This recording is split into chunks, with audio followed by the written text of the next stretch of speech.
Mari, berkacau. Kena stool gasol.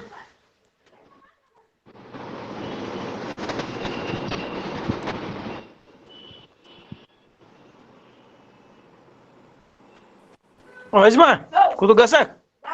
Jaldi aiz. Man jaldi koi bhi.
Hello भैया hello पंखे तो चल नहीं रहे आ गई है ना वो तो बाद में स्पीकर बोलना Hello, testing. Hello, hello, testing. Cut cut के आ रही है. Hello, sir.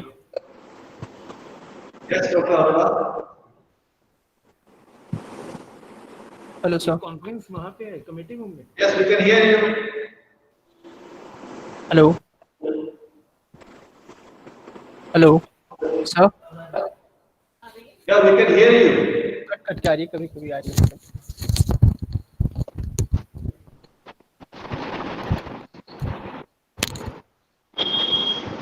Are you there? Professor Pankaj Arora?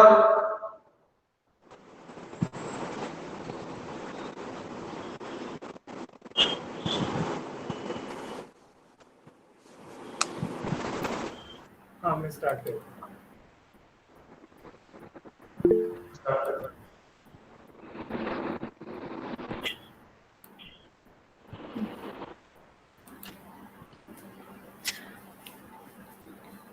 Very warm good afternoon to one and all. On behalf of the Institute of Lifelong Learning, Delhi University, I, Dr. Jyoti Sharma, welcome all the speakers and participants to this two-day webinar on National Education Policy and Online Digital Education at IEEE. Before we formally start the webinar, I would like to make few announcements so that we can conduct this webinar in an orderly manner. So we request all the participants to kindly mute yourself throughout the webinar so that we can meet the deadlines and the speakers can present their ideas clearly and effectively. Moreover, if you have any questions, any suggestions, any observations, keep writing in the chat box. It will help us to consolidate the ideas for the future course. I'm sure everyone will follow these guidelines and your participation, your contribution is going to help this webinar a big success.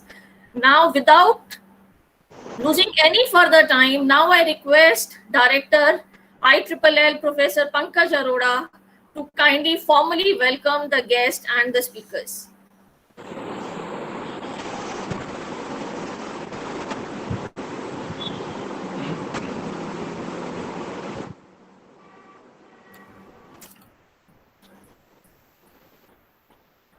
सबको नमस्कार IEEE के इस webinar में which is on National Education Policy and Open Digital Education. I welcome all of you to participate, deliberate, discuss and listen to the eminent speakers from University of Delhi. Friends, I am delighted to announce that this program is being streamlined live on YouTube channel as well. And we have a substantial number of viewers there also who are viewing through YouTube and would be sending their queries and observations through chat box, the way Dr. Jyoti Sharma has requested all of us to pose our queries, doubts, questions, observations through chat box. Before starting the formal event, it's my important duty to familiarize you with the Institute of Lifelong Learning, University of Delhi. This institute was established in the year 2007 with a vision to foster learning in the continuous and important manner. Lifelong learning aims to make use of number of avenues for imparting knowledge throughout the life of an individual by implying a variety of platforms and resources. The vast nature of lifelong learning makes it all-inclusive as it caters to the needs of the diverse group of learners. Friends, IEEE was incepted to create a learning environment which is well suited to the changing times and needs of the learners. The Institute aims at creating and sharing a platform where the vast knowledge and expertise of the academia can be nurtured and reached out to a larger community of students and teachers. Development of the all-over personality of individuals and honing their skills and capacities to make them self-reliant and sufficient is another vital goal of this institute. The learners are provided with good quality of infrastructure and also learning resources and content which are meticulously developed by the experts of the academia of University of Delhi. IEEE works with an approach to adapt itself with the changing times and needs. It also functions to the renewal of curriculum, making it adaptable to the current digital world where multimedia resources of learning are used effectively. IEEE has been deeply influenced by the National Mission on Education through Informing and Communication Technology, which is a significant project undertaken by Ministry of Education, Government of India, to promote the use of ICT in education. Taking this vision and mission of NME ICT forward, IEEE have set up its important platform known as Virtual Learning Education, VLE, which is also aiming to promote ICT-based pedagogy and providing learners with high-quality open educational resources. The focus groups of IEEE are not just the students of university, but also faculty members, administrative staff, and any person interested to learn from the community. The institute puts a special emphasis on training the trainers with its teacher education incentives. Since its inception in the year 2007, IEEE has been organizing continuous professional development activities for the faculty of University of Delhi, opening avenues for collaboration with MHRD, Skill India Movement, as well as Madan Mohan Malviya scheme of Government of India. At IEEE, we work for building a nation as well as a global social network of academia for an exchange of expertise, ideas, and innovations. This community of expertise, educators, and specialists are not just involved in teaching and developing the content, but also contributing towards research in the field of lifelong learning. Present webinar has been incepted with a special stated vision and ethos taking into consideration the mandate by National Education Policy. National Education Policy 2020 envisages an education system rooted in Indian ethos and contribute directly to transforming India in terms of economic growth, social justice, and equality. It also wants to promote scientific advancement and national integration through cultural preservation. As the first education policy of 21st century, it proposes the revision and revamping the existing education structure to create a new system that is aligned with the aspirations and goals of 21st century education. Friends, we all understand since 27th July 2020, the day Government of India has announced National Education Policy, which recognizes the advantages of technology for the future generation as it necessitates the need of alternate models of education through online and digital platforms, not only to uplift the quality of education, but also to address the inequalities of access. The Institute of Lifelong Learning has a clear mandate to develop, facilitate, and sustain intellectually stimulating multimedia-based learning aligned with the ethos and vision of University of Delhi. The mandate became all the more significant in the current scenario when university has geared itself to implement the recommendations of NEP 2020 in higher education.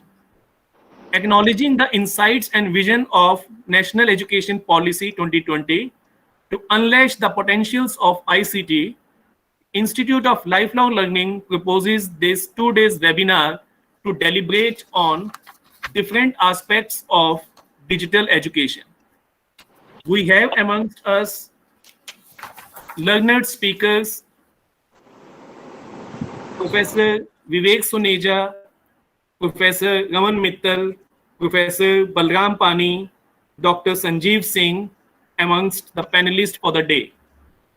Now it's time to listen to these dignitaries, and I would request our Honorable Pro Vice Chancellor Sir to give inaugural address to and declare this webinar open and deliberations can take place. Professor P.C. Joshi, who is Pro Vice Chancellor of University of Delhi, is a renowned anthropologist. I would request Dr. Jyoti Sharma to formally introduce him to the audiences and invite him for inaugural address. Over to Dr. Jyoti Sharma.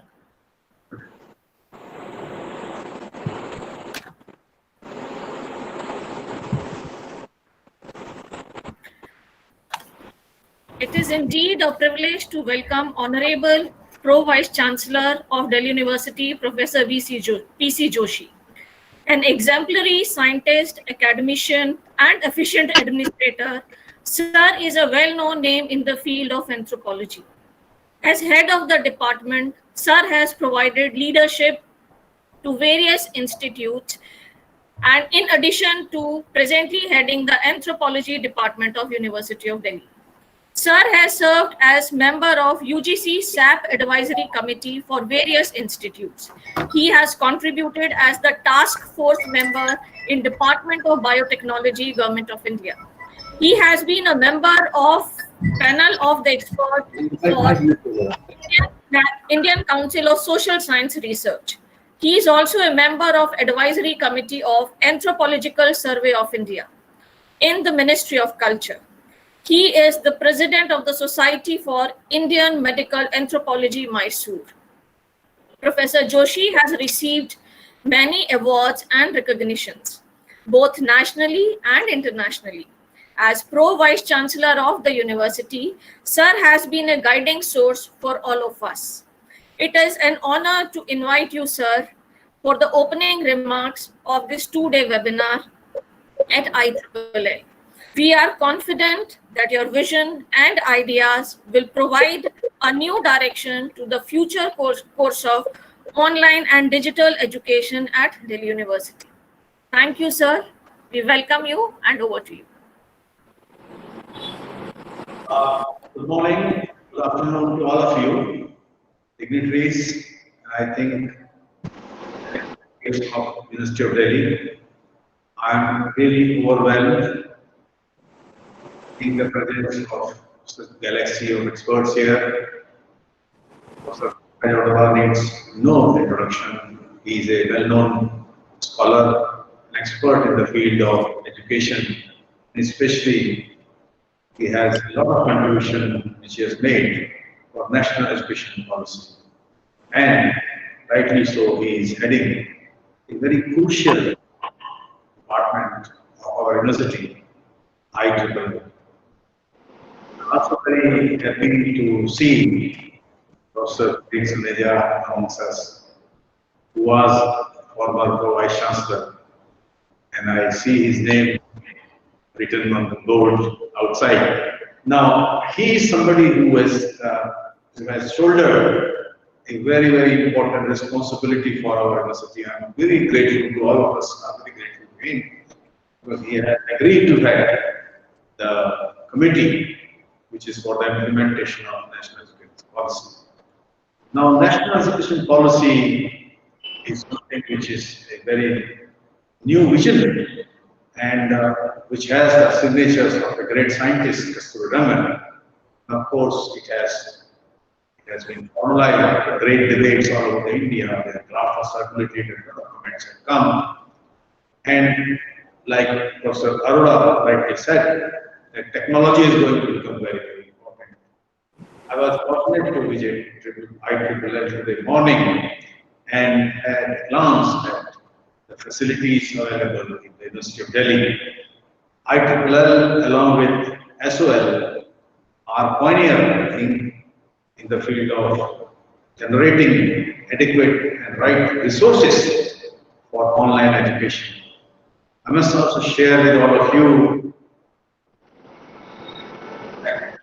that we have in the university launched a program called 1DU program, which is headed by a very illuminating scholar of our country, Professor Pami Dua.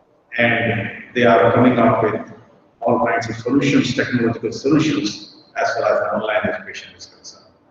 So, one DU program with IEEE and SOL, and of course, I must share with you very bluntly that there are immense talents available in our colleges.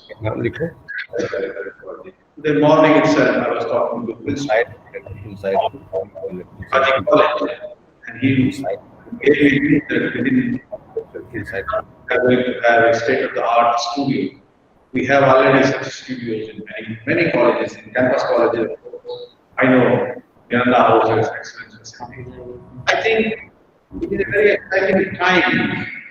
Of course, we have been forced by COVID-19 to go for online education rather in case, but I think the university or even Ministry of Human Resource Development, erstwhile Ministry of Human Resource Development, or now Ministry of Education, they have been coming up with online solutions, digital solutions in the form of e-Parsala and all other platforms that were created, and they came very handy for the online education that we all were forced to. So I have very high hopes from the University of Delhi, which is the, I think, foremost university of our country, having a great name, and also extraordinary extraordinary people with their knowledge about technology and its rightful use. I must feel that we had started with open book examination, which was a very challenging experiment that Delhi University indulged in. And I'm very glad to share with you that in spite of all difficulties that we faced, we have been able to master this technology quite successfully. So much so that many universities are now looking at Delhi University to give them the know-how of how to conduct such examinations. So, Delhi University is going to be the seat of innovation as far as online education is concerned. Looking at the enthusiasm of Professor Pankaj Arora, looking at the vision of Professor Vivek Suneja and Professor Pami Dua, I am confident that we will create milestones in the field of online education. I would like to formally open this webinar and wish you all the best. Thank you very much.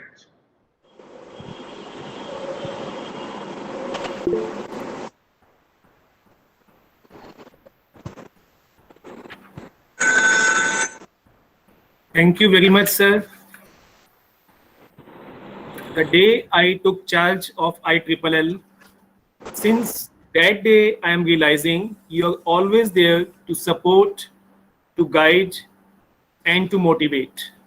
And again today in this opening remarks, your motivating words are helping us to understand the importance of online education, and a collaboration with SOL and IEEE can also be looked into the way you have suggested. All online digital resources of education has been brought on single platform during this pandemic period of Corona or COVID-19. Understanding lessons from this phase, which is very critical and unprecedented in our life, we are trying to expand it and making it a regular feature, especially in the metropolitan cities like Delhi, where every year productive 15 to 20 days got wasted because of pollution holidays in schools, and university also got affected in its attendance.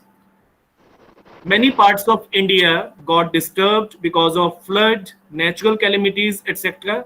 So this digital education is coming up as a future of education, and especially when gross enrollment rate, which policy is proposing to increase from 26% to 50% in next 15 years.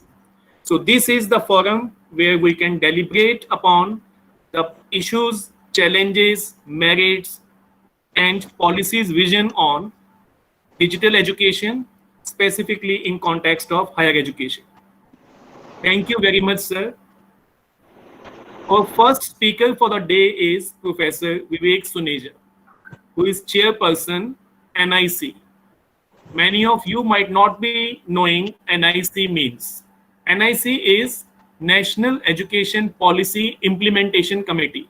So our abbreviation is NIC, which is headed under the able leadership of Professor Suneja. I would request my colleague Dr. Jyoti Sharma to formally introduce him to the audience and invite him for his deliberations upon forward-looking vision for higher education with reference to national education policy and open digital education.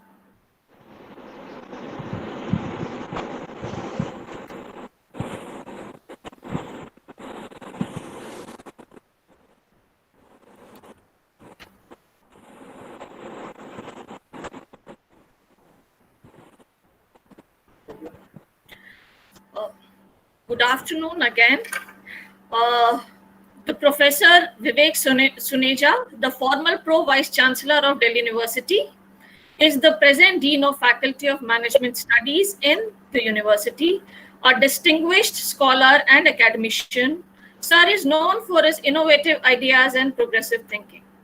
He has a vast experience of teaching in various universities across Britain.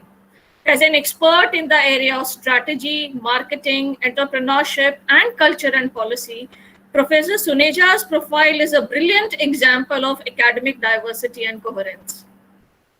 As the chairperson of National Education Policy Implementation Committee of the university, today Sir will lead the discussion on the forward-looking vision for higher education with special reference to the National Education Policy and focus on open digital education.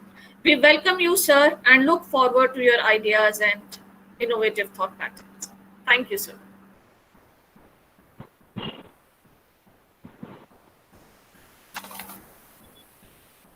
Thank you, ma'am. Am I audible and visible? Just checking, Jyoti, am I audible and visible? Yes, sir. Right, thank you. Respected and Honorable Professor Joshi, Professor Suman Kundu, Professor Balram Pani, Professor Pankaj Arora, all esteemed colleagues and participants of this webinar. First, I'd like to thank Professor Joshi, the Honorable Pro Vice Chancellor, for his very kind and gracious remarks. Thank you, sir. It's a pleasure to be invited here amidst your presence. And thank you for entrusting this great big responsibility of NEP implementation. So thanks to you and the university for trusting me for that. I shall, of course, endeavor to do my best. Thank you, Professor Arora, for inviting me to this very important webinar at IIIL. I'm actually delighted to be back at IIIL because I remember actually drafting the constitution of IIIL. I remember using pencil and eraser, writing down the draft. I also remember standing there getting the infrastructure done, especially your state-of-the-art studio. I remember getting the soundproofing right and the audiovisual equipment in. And then hiring teachers from various colleges on deputation. So it's brilliant to be back at IIIL. I think this has great potential. Some wonderful material was created, and I think it's great to see it alive and kicking again. So I agree, IIIL, along with SOL, as Professor Joshi was saying, and the unit headed by Professor Bamidua, which has been newly initiated, these will be pivotal to transforming the University of Delhi in the context of the national education policy. I'm going to do a small presentation on the lines I've been asked to. I will first test whether you can see my presentation. So in a moment, I'll put it up and I will request feedback whether you can see it clearly. My request to everybody, a humble request, is to keep your audio off. Keep yourself muted, because the moment anybody unmutes their mic, then that camera takes over and you also get feedback effects. So either the host can do that, or everybody can please make sure that you keep your audio away, right? And then of course we'll have feedback later. So let me switch to my presentation and I'll then check whether we can see what's going on.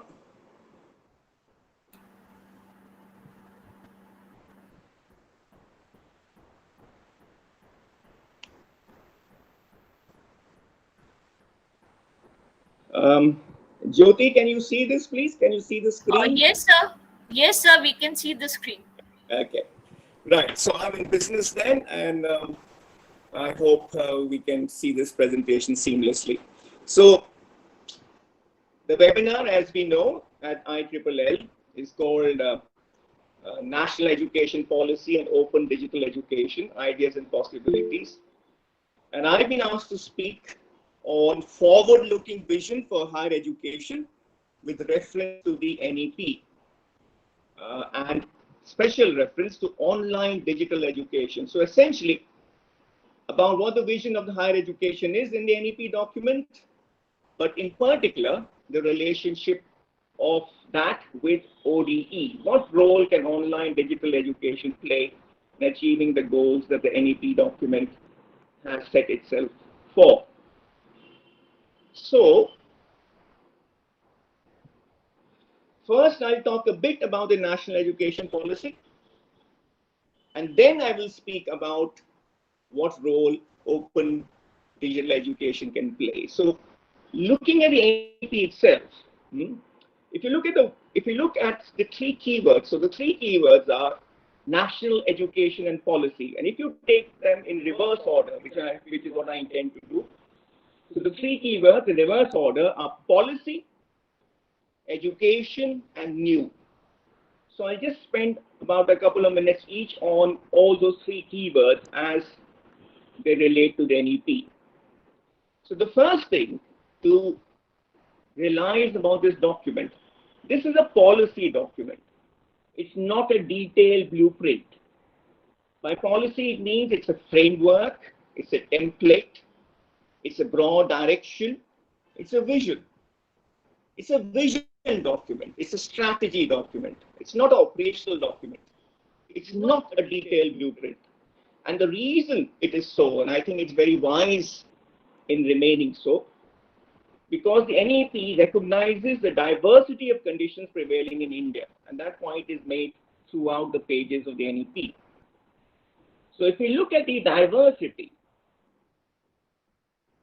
in India is enormous, but just look at Delhi. Just look at Delhi University and look at the diversity even in Delhi University. You don't have to go far. So in DU, if you look at students, there is diversity in terms of socio-economic groups. We have students from the SC/ST category, the OBC, from this year, from the economically weaker section. We have the physically challenged. We have diversity in terms of first-time learners. The School of Open Learning, almost 40 to 50% of students are the ones who stepped out of their families to get an education for the first time. First-time learners, as opposed to many others for whom generations have been to colleges and universities. So there's diversity there. Then there's public school leavers versus state schools, rural schools. That's a source of diversity.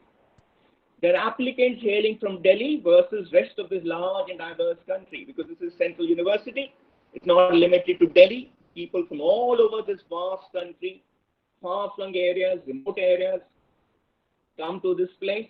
It's a diverse country and a diverse Delhi University. Delhi University represents this country. It is, after all, the capital, and the university, a central university in the capital. It's diverse in terms of first-generation English speakers. There are people in whose families nobody has spoken English before. So it's a very diverse place.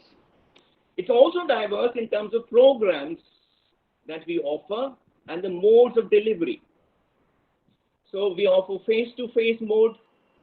We have a School of Open Learning. We have non-collegiate education. And the numbers are quite staggering. In the about 70 colleges that we have, the constituent colleges of the University of Delhi, after this expansion of the EWS, close to 200,000 students study face to face. In the postgraduate departments, there are close to 45,000 students. But the look at the numbers in school of open learning, they dwarf everybody else. 500,000. Even non-collegiate is between 15 and 20,000. So there's great diversity there. Then, of course, there are morning colleges, there are evening colleges. So given this diversity, the NEP, the National Education Policy, encourages the creative application of broad NEP principles, which are adapted to local considerations and specificities. And I think it's extremely wise in doing so. As an example, the NEP says, the National Education Policy document, which I'll for short refer to the NEP, it says that for the postgraduate program, it says universities can adopt a one-year program, they can have a two-year program, or they can have both, depending on how the students are channeled from the undergraduate program, which is now proposed. So it doesn't say you've got to stick to one or the other. It says do both, depends on departments, depends on streams, be flexible. And I think we should be grateful to the NEP for that. It allows creativity. Another example of the broadness in the NEP is the discipline options that it suggests. So it says the choice-based credit system can be amended, and they say the UGC will make the necessary amendments in place that permit universities greater flexibility in defining the option of courses that students can study for. It proposes then a national academic credit bank. So you can take credits in one place, you can move to another, you can move to the University of Rohtak, or you can go to the University of Mysore or Goa, and you can accumulate credits. You can go to an international institution, you can accumulate credits there, and provided you've got enough credits there as per requirements, you can build a degree. So it's a flexible document, and we should be grateful for that. It is a policy document, it's not a blueprint. So that is the first thing that one needs to recognize about the NEP. The next keyword is education. So National Education Policy, I've covered policy, now education. According to the NEP, what is its vision of education? So it divides it into two parts. It says, okay, what is the goal of education? And then it says, how will we achieve it? That is what is the pedagogy involved. So first, the goals, the aim of education. According to the NEP, the aim of education is to create a holistic individual. A holistic individual. Yes? But remember the word holy, H-O-L-Y, comes from the word whole. The word whole gives rise to the word holy. So who is holy? Someone who's whole. Who's whole in mind, who's whole in body, who's whole in heart. Who's integrated, and that's where the word integrity comes from. That is, the mind, the body, and the heart are not in conflict. They work together. It's not the reason says one thing and emotion says something and your hormone says something else. No, that's not integrity. Then you're a fragmented individual being. You're not whole. Then you're not holistic. So, very wisely, this document says, let's have a holistic man at the end of the training that we give at the university level. So it suggests you can give credits for sports, you can give credits for pursuit of arts, hobbies, music, theater, sculpture. You can give credits for courses in ethics or community service, and I think this community service is an absolutely brilliant idea. Today in France, after graduation, you have 1 year of compulsory community service. Every French man and woman after graduation does 1 year of community service. So do people in Switzerland. So I think this is a great idea. We might not have a year. We might just do a little stint spread over the period of undergraduation, post-graduation. but the idea is very well good. And it then says you must integrate vocational education with mainstream. Otherwise, vocational education often in India has been treated as second class. And it says we must remove that distinction between vocational and mainstream. Holistic. Much like Gandhi used to say, use your hands. He created Tolstoy Farm in South Africa, where people not just studied, but also worked in the farms. So that is the idea, holistic individual. And then it says, in order to be holistic, education must be multidisciplinary. And it says all higher educational institutions should become multidisciplinary institutions, the ITs, IIMs included. And I think University of Delhi is in an enviable position because we are already a multidisciplinary institution. So I think we are best placed to use the NEP as a template.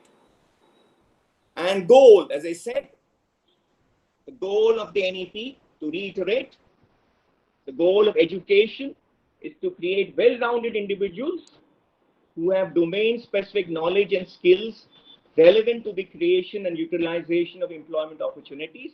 In other words, you're productive employment-wise, but at the same time, you possess aesthetic, emotional, ethical, and social sensitivities and capacities. A whole individual, a holy individual. How do you get there? That's the aim, that's the goal. So the second part of the NEP, conceptually, we're talking in conceptual terms at the moment, and the NEP spends a lot of time at that level of generality.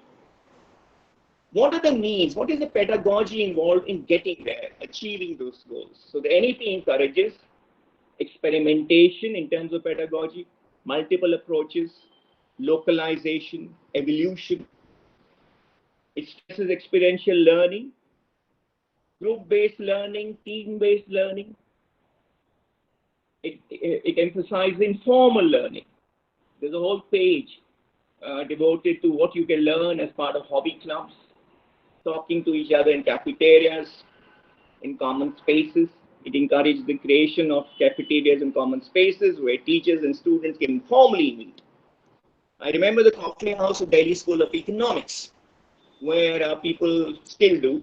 They sit and chat, and so much is learned just in the coffee house.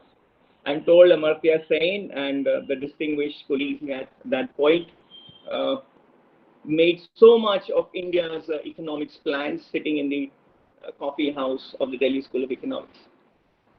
So, informal learning. It encourages uses of digital resources, digital media, blended learning. And I have more to say on these 2 points as we go along because they're relevant to today's seminar. It stresses innovative evaluation and assessment, so the examination systems must be made creative. It stresses continuous or formative assessment as opposed to end of the term or summative assessment. It says assess continuously. And finally, it envisages, and I quote, revamping curriculum, pedagogy, assessment, and student support for enhanced student experiences, unquote. So that is what the NEP says.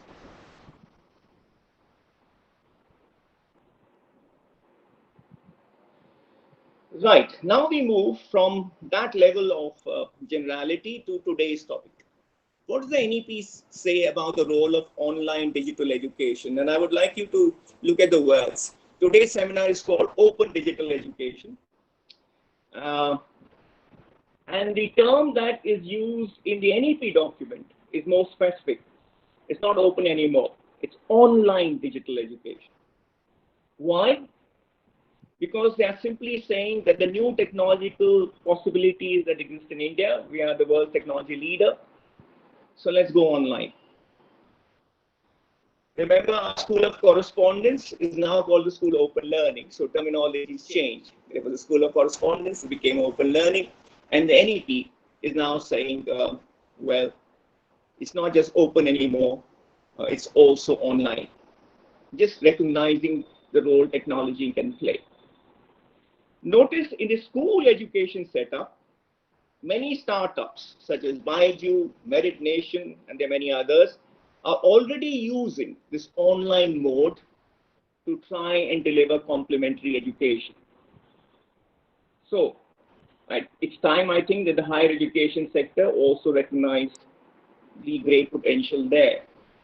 But in order to actualize the potential of online digital education, the NEP says two things must be taken care of. And again, very wise. First, digital divide.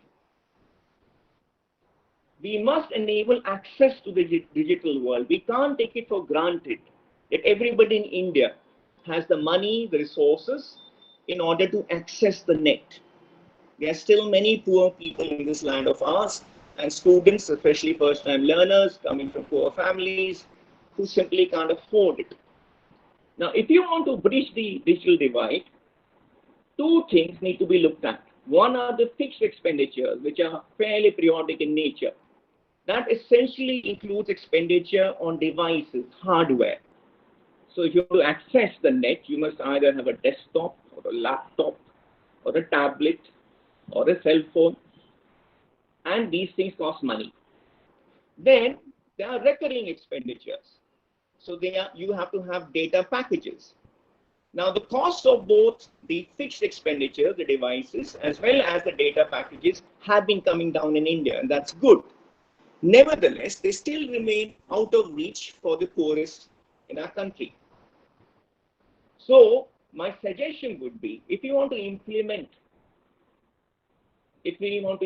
digital education in a big way in the University of Delhi, then given that almost 60% of our students come from reserved categories, but especially those students within the reserved categories who can't afford, I think that is the key thing, who cannot afford these devices or packages, can we do something to help?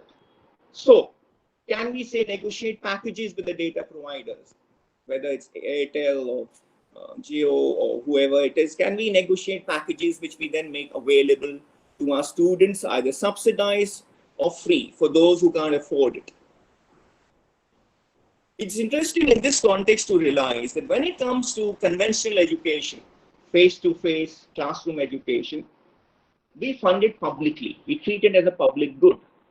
And that is important and should continue. And the NEP lays emphasis on the continuing importance of public funding of education. So whether it's infrastructure, whether it's buildings or electricity or water, they are publicly funded. Of course, the NEP says we must also try and raise some of our own resources, get some research funding from the Research Council as proposed. And so we must try and complement, and that is perfectly fine. But it still emphasizes the fact that it will remain a public good. But what about online? What about expenditure on online infrastructure, digital infrastructure, the fixed and recurring costs? So just as we spend money, the government spends money, the UGC spends money on buildings, electricity, water, and so forth, so face-to-face classrooms, which is the infrastructure of face-to-face education, there's a very strong case for supporting expenditure on digital infrastructure, which is both fixed and recurring costs. The second part which the NEP talks about. So the first is the digital divide, making it possible, making it feasible. But simply the fact that you have access to a computer or a mobile device and you have a data package doesn't mean that this is going to be a grand success. So it talks about both the possibilities as well as limitations of online digital education. Again, I think the NEP is fairly brilliant in pointing out both the possibilities as well as the constraints. It mentions, and all of us now have had experience of online teaching due to COVID. In fact, this webinar is a good example of what can happen online instead of a seminar. But all of us have been teaching. I've been teaching for the last couple of months, almost 8 hours a week or more to my students on online. So I think all of us now know by now what works and what does not work, the possibilities and limitations of online teaching. And I think NEP recognizes the above. And therefore it says blended learning, combine them. I want to give you an example from my own executive MBA class. So I'm at the Faculty of Management Studies, and we have two kinds of courses. The full-time MBA program, which is for the morning students who've just come out of the engineering colleges and other colleges. But there's an executive program, which is a part-time program for people who are working. And in the evenings from 6:30 to 8:30, Monday to Saturday, we have classes for them. Now, conventionally, they're done at FMS in the North and South campus, face-to-face. But now, because of COVID, like with the full-time, we've switched to online education. I asked my executive MBA students last week that once the COVID is over, would you want to continue with this mode of teaching, which is online, or would you want classroom teaching? You see, what happens is their offices are all over Delhi. Some come from Gurgaon, some come from Noida, and often they spend an hour and a half traveling to the North or South campus for the class, physical class. They spend another hour and a half going back in this traffic after the class finishes 8:30 or 9. So they almost spend 2.5 to 3 hours traveling. And I asked these people that after you get exhausted and you travel all this while, what would you like once the COVID is over?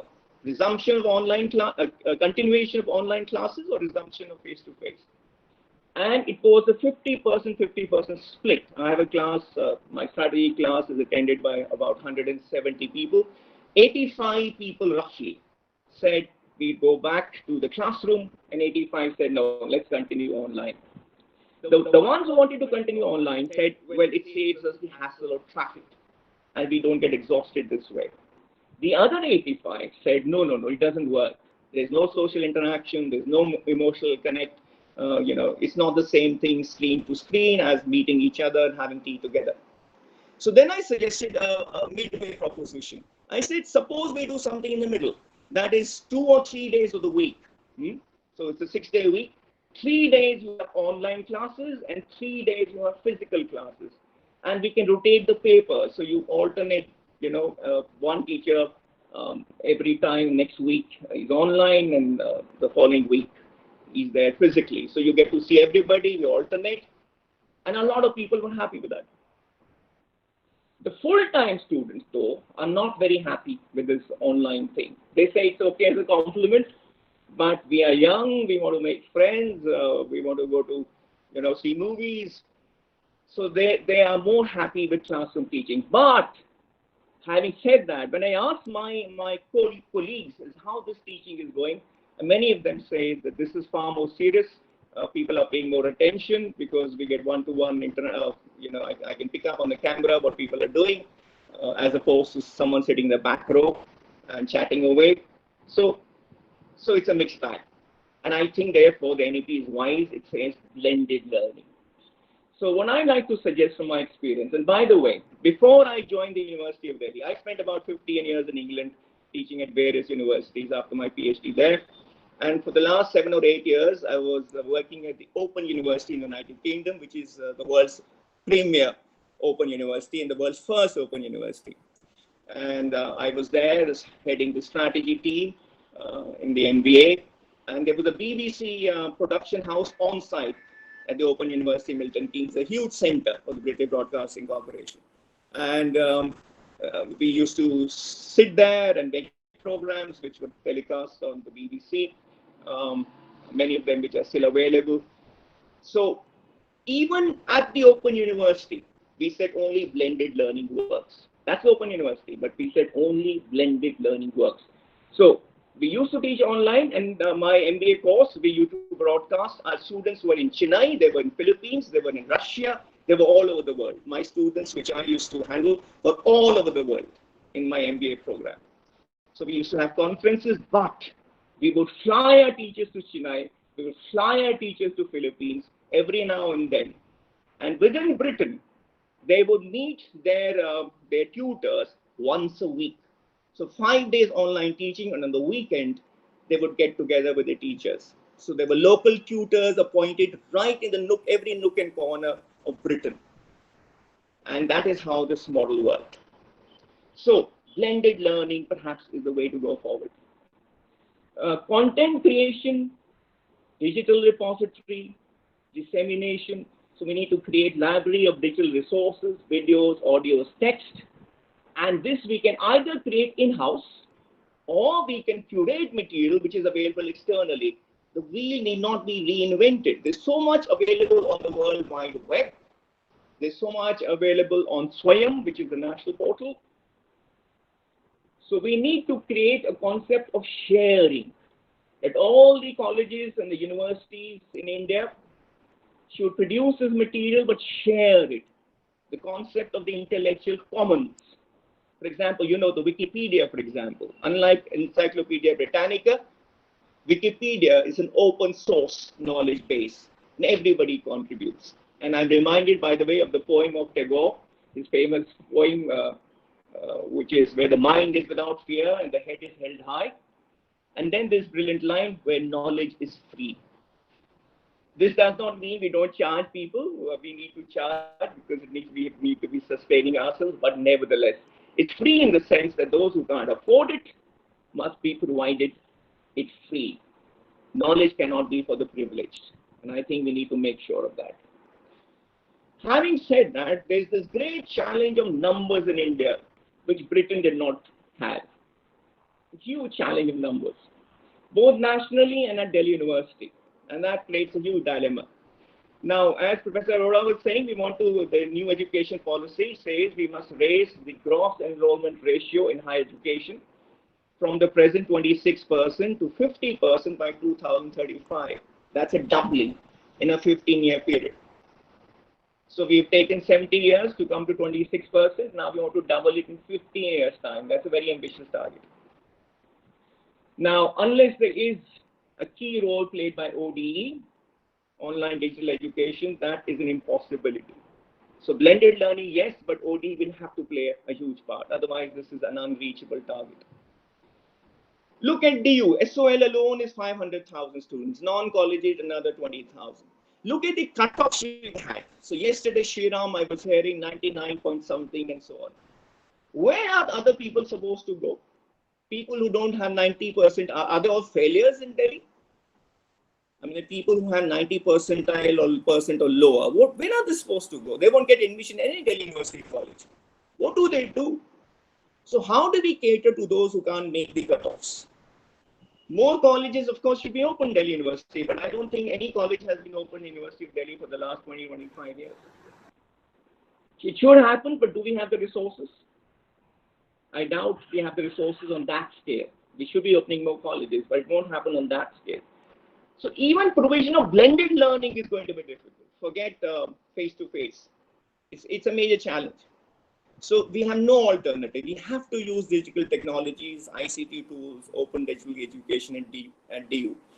If you look at the current state, it's not a very good picture, frankly. The slow open learning, which caters to these 500,000 students, makes very rudimentary use of ICT. Basically, they have text-based materials and they put it in PDF format and put it on the net. This material, by the way, was last revised in 2004. And they now put it on the PDF. Even that is better than most open colleges in this country. For the first time, we've had some online classes and they work reasonably well, I'm told. But I think we need a real transformation there. So as Professor Joshi was saying, going forward, I think 3 key initiatives need to take place. 1, a digital revolution or transformation of SOL. And that's required, I think, on a war footing. Absolutely on a war footing. How do you fund this? Well, there are 2 possibilities. Currently, SOL receives no funding at all from the UGC, 0. It receives no funding. So when we talk about, digital and transformation of the land, the UGC gives no funding to our open mode at all. So SOL uses own resources. But the corpus of SOL, if I ask you to guess, I don't think you'll guess it. When I was Pro-Vice Chancellor, and I think the figure remains roughly the same, it's increased now, the corpus of SOL, the accumulated money is something like 500 crores. 500 crores. So SOL is not short of money. And the reason it's not short of money, because there are economies of scale. These are not recurring costs. In face-to-face mode, you have to have more space, more teachers, more electricity bills, more water. But with a digital resource, there's only the fixed cost of creating a resource, and then any number of people can use it. Take this seminar.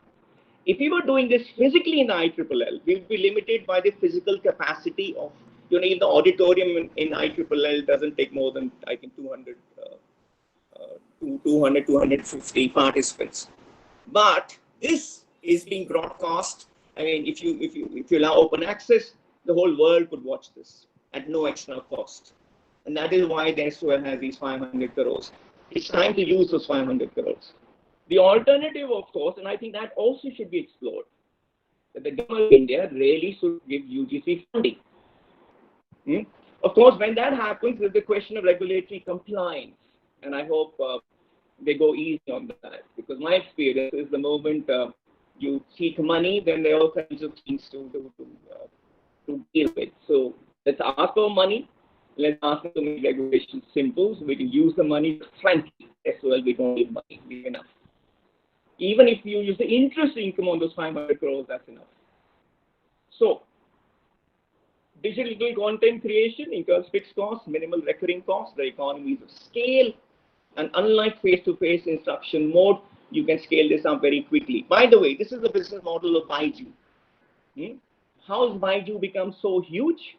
Because they create digital materials, and then there are no recurring costs. Any number of people can use that, and you can scale very quickly. So I think we need to create digital materials, and they can be made available to SOL, they can be made available to face-to-face students, colleges, departments, everybody can use them. The whole nation can use it. So then we come to this pivotal role of IEEE. I think IEEE, Professor Arora, I think is going to play a huge role. And I'm sure under your leadership, this role can be fulfilled. There's a need to create material, there's a need to curate digital content, and then disseminate it to SOL, to colleges, departments. And Professor Parmeet Dua, this one university initiated. If IEEE, SOL, and Professor Dua's unit come together, and I think that's a great initiative which the current administration has put into place, this one university, and I congratulate the University of Delhi for thinking about that. If they can all come together, then I think we have a real winner.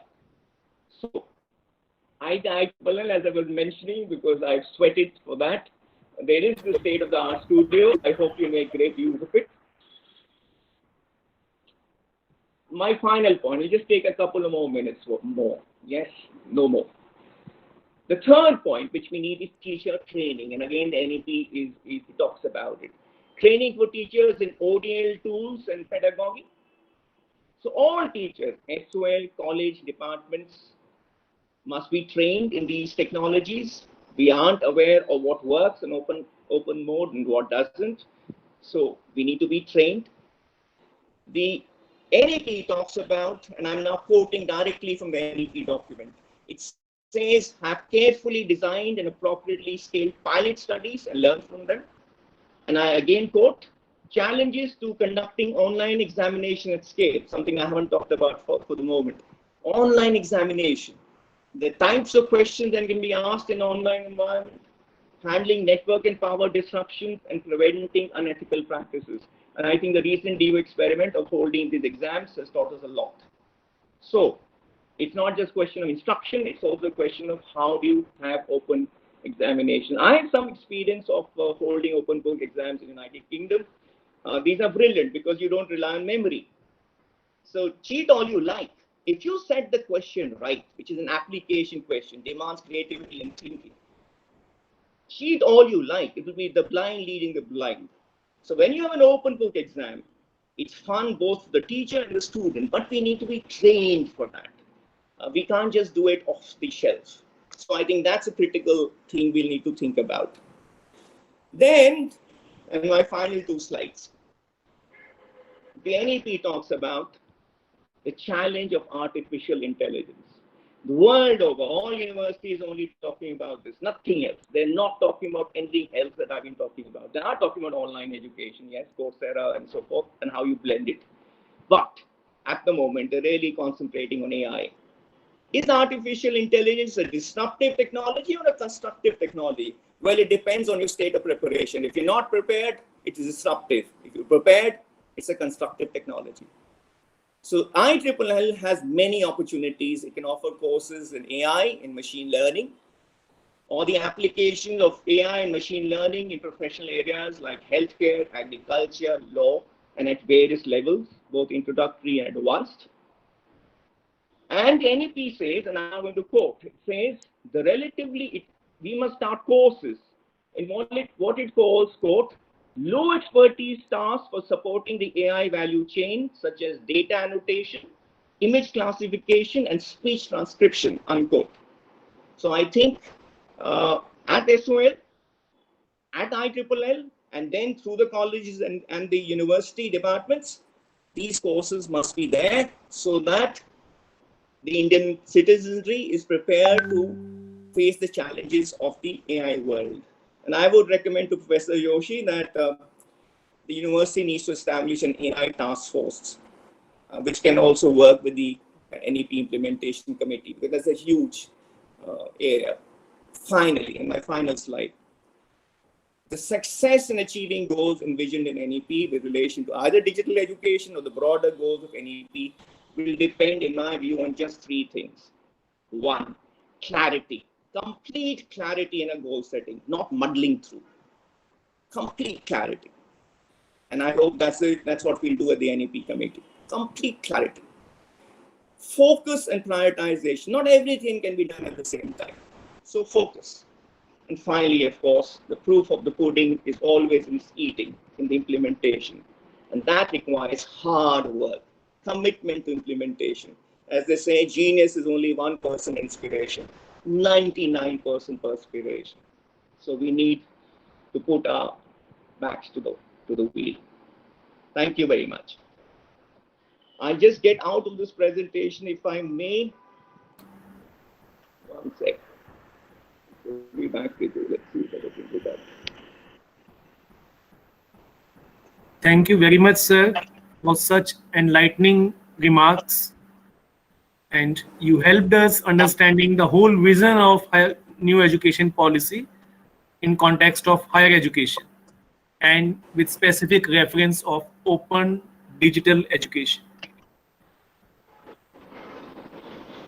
Few interesting points from your address are creative application of broad NEP principles, which should have creative flexibility. This is very interesting and important for all of us to understand. Similarly, this academic credit bank, which is a new concept in the life of any educational institution, which is there as a chief feature of education policy. Holistic and multidisciplinary institutions, be it colleges or universities or technical institutions, need to be holistic as well as multidisciplinary. All higher education institutions should become multidisciplinary institutions in next 10 years time. And the important interesting idea that face-to-face learning has no substitution. So this new education policy is also proposing to have a blended model of teaching and learning with some percentage, some component of academic curricula can be addressed through online mode as well as face-to-face learning will go on. Your example of MBA executive is a right example, and all other courses where practicum is the need of the content. Practicum is very, very essential for the students to undertake. Machine learning and artificial intelligence period, which is upcoming now, 21st century is the century of robotic science and artificial intelligence. So we need to meet all these challenges, and thank you very much for raising all these important concerns with specific context of education policy. You rightly pointed that if we have this webinar in IEEE's auditorium, we can hardly accommodate 100, 120 people. But I am glad to share with you, we got 1100 registrations for this webinar. Out of 1100 registrations, 100 people can be accommodated in this Google platform. So we can't exceed a number of 100 here. but lot many number is there on YouTube, which is being live streamed of this session, and that this lecture may be available there for future people who cannot make it today, may like to see tomorrow. So technology is helping us not to miss interesting ideas and important discussions in the country. Thank you so very much for your enlightening talk on this national education policy and online digital education. Thank you very much, sir. Thank you. Next speaker for our webinar today is Professor Raman Mittal, who is a senior professor of law at Campus Law Center.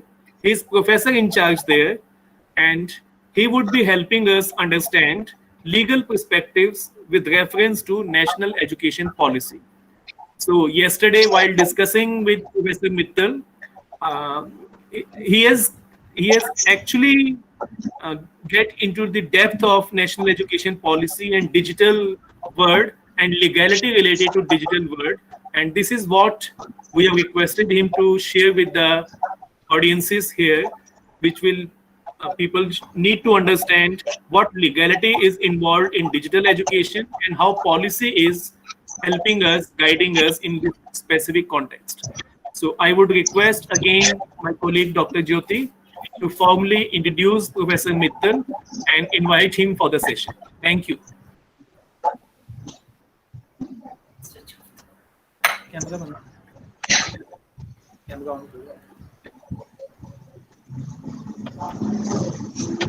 Good afternoon once again.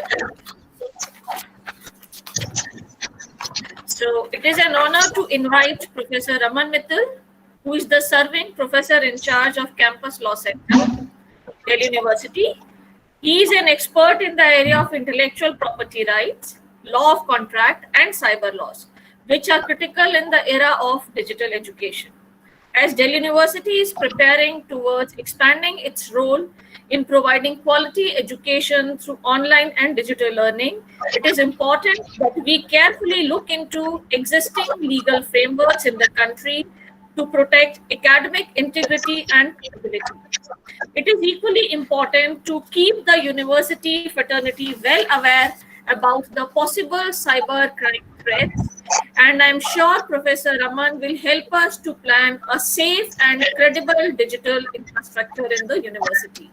May I now request Professor Raman Mittal to speak on the legal perspective with reference to the national education policy. Welcome you, sir, and over to you. Thank you very much. So, is my presentation visible to all? Yes, sir, it is visible, sir. All right, thank you so much. So, Honorable Pro Vice Chancellor, Professor P.C. Joshi, Professor Balram Pani, Professor Suneja, Professor Arora, and Professor V.K. Ahuja. It's my pleasure to be able to join this August gathering of learned people, and I'll be presenting on certain legal issues relating to the educational policy. So the title of my presentation is Educational Resources vis-a-vis Intellectual Property Law. So I'll be focusing on the resources that are needed for education. So if you see,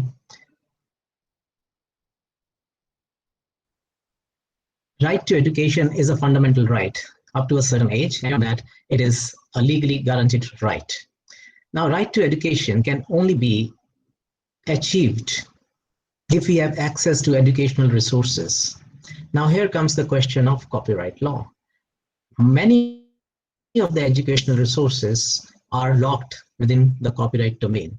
So we'll be talking about the interaction between these three domains: right to education, access to resources and materials, and vis-a-vis the copyright law.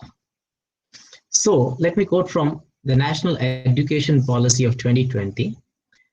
24.5 of the policy says that creating a dedicated unit for building of world-class digital infrastructure, educational digital content and capacity. So it talks about building up of educational digital content, educational content. And it is spelled out that a dedicated unit for the purpose of orchestrating the building of digital infrastructure and digital content and capacity building will be created by the government. So in this light, I would like to speak about various educational resources, which I term as, they could broadly be, but certainly not limited to these four: books, journals, lectures or audiovisual materials, and then most importantly in the digital era, the databases. Now we use the words open in variety of ways. Even the topic of this seminar is open digital education.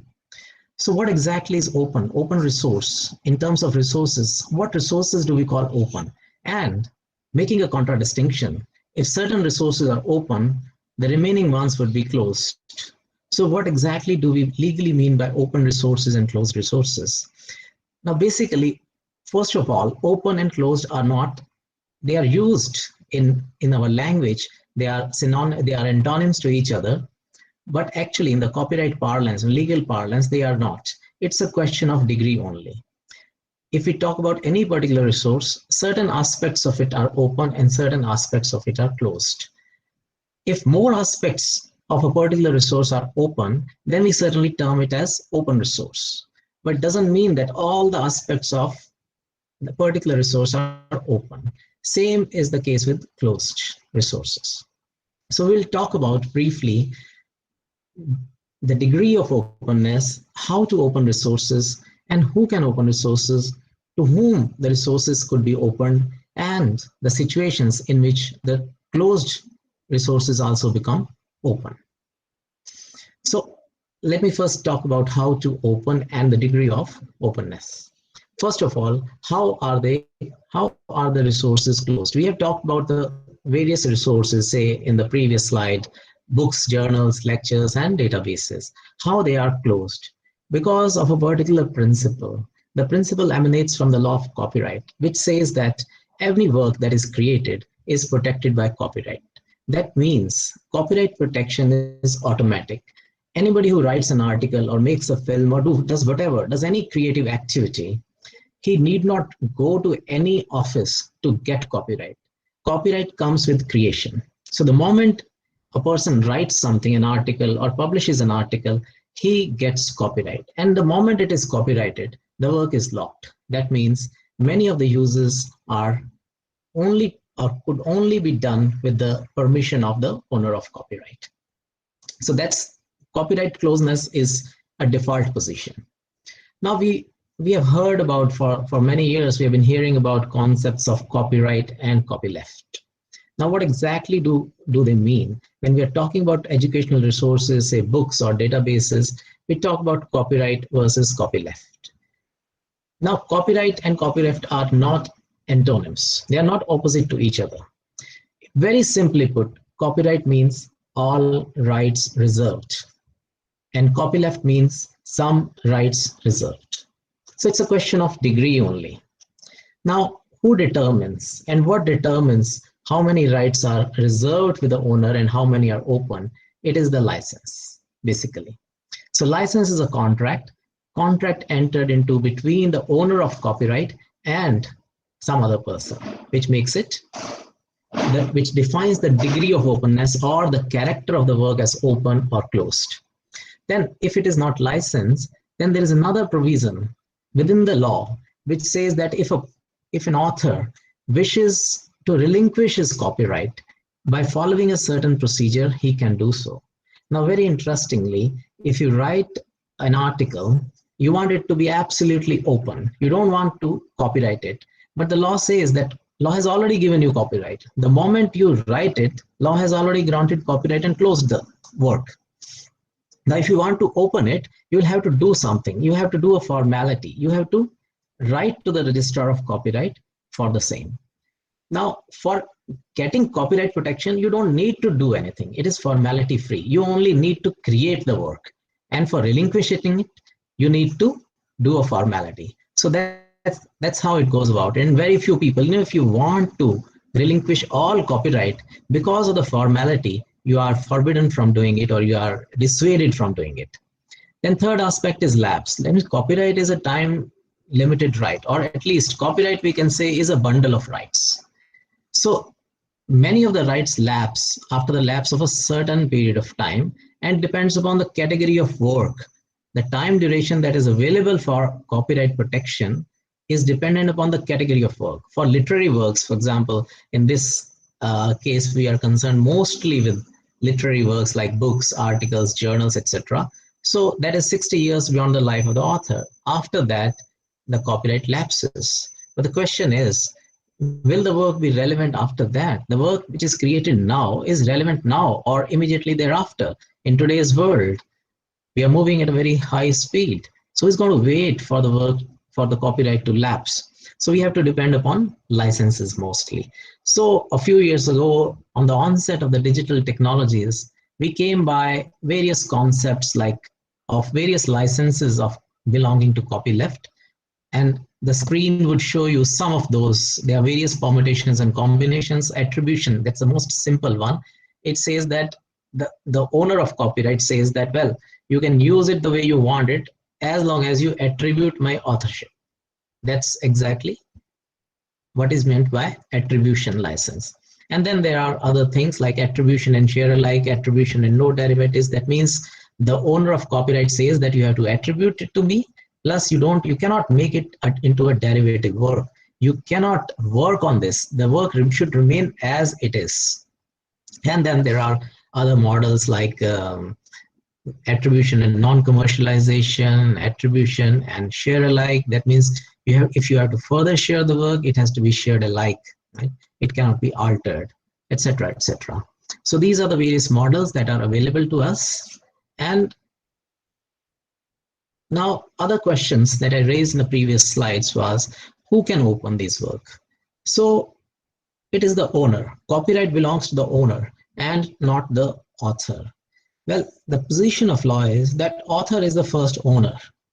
But after he transfers the work, the rights are to be exercised. I would say most of the rights under copyright are to be exercised by the owner of copyright. Say, for example, you write a book, you are the author, and you are the owner of it. The moment you get it published, that publication must depend upon a license contract. So that contract would determine who the copyright would belong to whom. So normally the publishers would write clever clauses whereby they take all their content of copyright, even if seemingly it may not be so. So it is basically the owner who can open. So owners are most of these works, like especially I'm talking about databases and books and journals, they are owned. The copyright is owned by the proprietors of those, whether it is publishers or owners of databases, etc. So it is they who can make it open, right? Otherwise, it remains proprietary. You will have to pay for it to access it. Now, that is the distinction between author and owner. So it is not always the author. If the author is very careful that he must keep all the rights to himself, then he is always in charge and he remains the owner. But the world we live in doesn't facilitate that. The author, most of the time, doesn't have a very good bargaining power when it comes to publication. And then even if he self-publishes it, the dissemination part is very painful. Therefore, authors have to depend upon the owners, right, who are different from, who are entrepreneurs. And to convince them to open up the works for all is, our experience says, has been quite difficult. Then there are certain, I would now like to talk about certain exceptions for education. And first, before I go to those educational exceptions, which apply to things like databases and books and all the works that I've talked about, I'd first like to talk about locks. Now, I didn't want it to become legalistic, my presentation, but I couldn't avoid in at least, please bear with me in at least 2 or 3 slides, that there is a provision in the Copyright Statute of India, which is known as Technological Protection Measures Provision. Now I've cited here, I'm just reading it for you. Any person who circumvents an effective technological measure applied for the purpose of protecting any of the rights conferred by this act with the intention of infringing such rights shall be punishable with imprisonment, which may extend to 2 years, and shall also be liable to fine. Now, we see if we can represent this provision diagrammatically. So, first of all, somebody who circumvents the technology. Circumvents means he breaks the technology, breaks through the technology of locking. That means these works are locked and somebody breaks that, of course, digital lock. Somebody breaks that digital lock and the work that was locked up was protected by copyright. And there was an intention of breaking the lock, not the intention of stealing the work, just the intention of breaking the digital lock, then the person is guilty, it is said. Now, if we have to understand it in a different manner, then for example, this is the work. So what this provision, this is newly added provision in the statute, this was not there long back. So for example, there is a copyright, there's a work which is educational resource, and then first of all, it is default copyright protected. It is protected by copyright, and what these digital databases have done is they have put another lock in front. It was already locked legally by copyright law. Now, on top of it, there's a technological lock now. And on top of it, there is a provision that if you break the technological lock or attempt to break the technological lock, you are guilty for having committed an offense. So this is a pretty stringent provision, which many feel that it is detrimental to the cause of education for multiple reasons. And one reason, if I may cite, is that, for example, there are so many exceptions, and we are going to talk about certain educational exceptions. There are so many exceptions which say that even if a work is copyrighted, in certain cases, the copyright is suspended or copyright gives way to fair dealing. That means the rights of the public give way to the right of the owner. There are certain situations. Now, even in those situations, this technological lock is there. Now, who has the capacity to break that technological lock, even if legally it is permissible? So that has created certain complications and a lot of debate in the legal circles and academic circles. Now, after this, there's another provision in the statute which is known as the rights management information, which says that any person who knowingly removes or alters any rights management information without authority or distributes, etc., a work shall be punishable, etc., etc. That means rights management information is the information which is given on the work or in conjunction, in addition to the work. It supplements the work. It talks about, it is very widely worded, name of the author, name of the owner, the license conditions, etc., etc. So if any person removes it or knowingly does so, then that is also an offense. Now I come to a few years back, there was a famous case, Delhi University photocopy case. And, that is relevant for our purposes. Now we are all familiar with these course packs, which are used in various departments of the university. And in this particular case, it was the economics department of Delhi University. Now, what the publishers did, a consortium of publishers, they filed a suit under the theory of copyright infringement against Delhi University for having facilitated their copyright infringement of their copyright protected works. Why?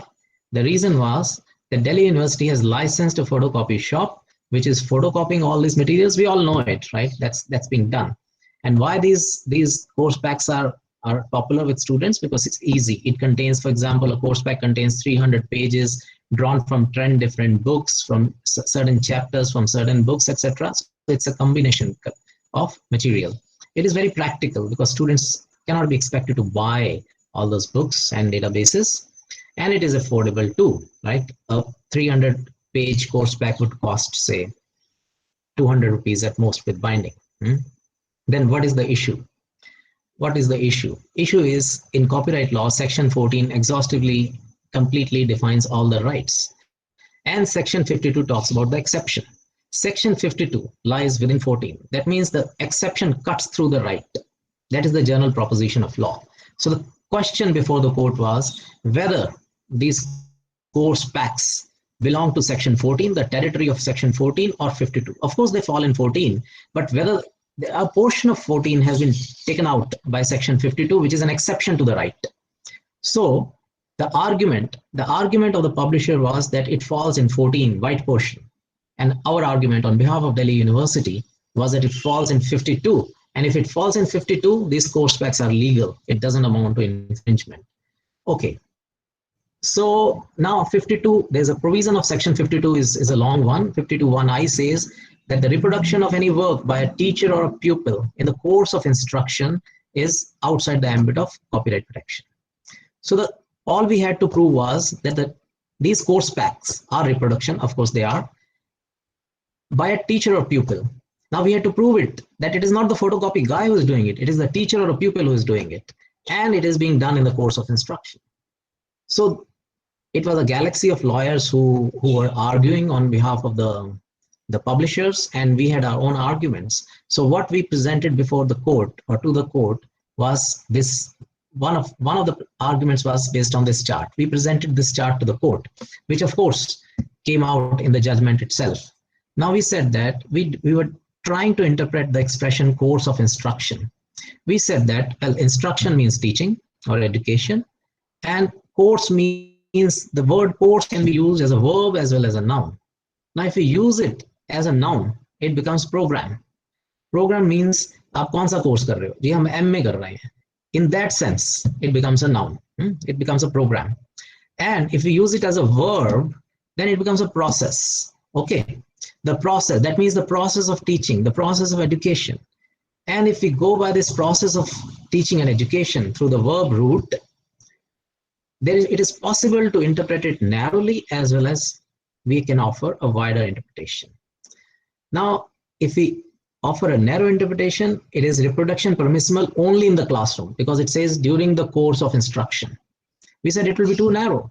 And a wider interpretation of the same expression would be reproduction is permissible in the entire process of education. That means a semester or say, for example, the whole course like LLB or MA. And if we go the noun route, then reproduction is permissible in the entire program of education. So we said 2 out of 3 interpretations suit Delhi University and the activities that are going on under the aegis of Delhi University. And why should we accept a narrower interpretation when a wider interpretation is available to us? So the court agreed with Delhi University's argument and we won this case, the famous Delhi University photocopy case. Now, the thing is that was a few years back, and now more and more I find that we are shifting on to this, databases, educational databases and research databases. And I had a chance to go through some of the copyright clauses of those databases, which are quite restrictive. Now, first of all those databases, they are emanating from foreign countries. And they make one of the clauses is that the jurisdiction in case of any dispute will lie in USA or in Singapore or in UK, wherever the origin of the database lies. Second is that locale. They say that the laws of, that was locale. Second is laws. In case of any dispute, the laws of those foreign countries would apply. And they make us sign it. We tried to resist it in Delhi University, but to no avail. They say we are not going to bargain on this. That is just not possible. Now, if that is the case, and most of the materials which are important, extremely important for research and for teaching, they are available only through those subscription of those databases, and they are not open. And the flexibilities which are given to us by law and an interpretation that I am just exemplifying this interpretation of Delhi University photocopy case cannot be taken to those databases, then the whole exercise becomes futile, an exercise in futility and stultifying bigotry. So we need to do a little bit more. We had done it with books. We need to do it now. Take up the case of databases. We want the proprietors of databases to earn, to be in business. That's why we will become more and more rich academically. But at the same time, we need to draw a balance. We need to open it up. And I would like to end my presentation with at the point where Professor Suneja had left, that we are talking about, we are for intellectual commons. We also want the proprietors of copyright and those databases to be in business, but then a balance needs to be drawn. And we are always reminded by Tagore's, where the knowledge is free and the head is held high. Thank you very much. Thank you so very much, Professor Raman Mittal. It's really interesting to know different legal aspects of openness and non-openness, or closed thing, degrees of openness. I'm sure many of us need to be educated on this. At least I can say it confidently for myself. But I know a lot of people in academia at all levels where people are not very much familiar with the legal framework of openness and legality involved in this digital education world. Thank you so very much for this enlightening talk, where copyright and copyleft is another new concept, at least for me, which are rights reserved and some rights are open, context of licensing and other things. So while listening to you, I was just imagining and planning an exclusive session of yours on legalities and open education, copyright, intellectual property act, and stuff like that. I am happy to share with you this morning only while discussing roadmap for IEEE. We were we were just considering orientation course on legal awareness for the people within Delhi and even from the community. So legal awareness is something which is very, very important in all walks of our life. So your this talk has strengthened my idea of about the need of such important course to be taken up by IEEE. Thank you. Thank you very much. Friends, let's move ahead after such enlightening talks by Professor Suneja and Professor Mittal. Now, I would like to request Professor Balram Pani, who is also Director of Campus for Open Learning, though he is a principal of Bhaskaracharya College of Applied Sciences, as well as he is Dean Colleges, University of Delhi. And since we are discussing open and distance education, so in this specific context, I found it very, very important and interesting to have him amongst us as representative from campus of open learning. I would request him to help us understand the scope of open and distance education and the same context of national education policy. So we request Dr. Jyoti to formally welcome Dr. Pani and invite him for his interesting ideas on the theme. Thank you.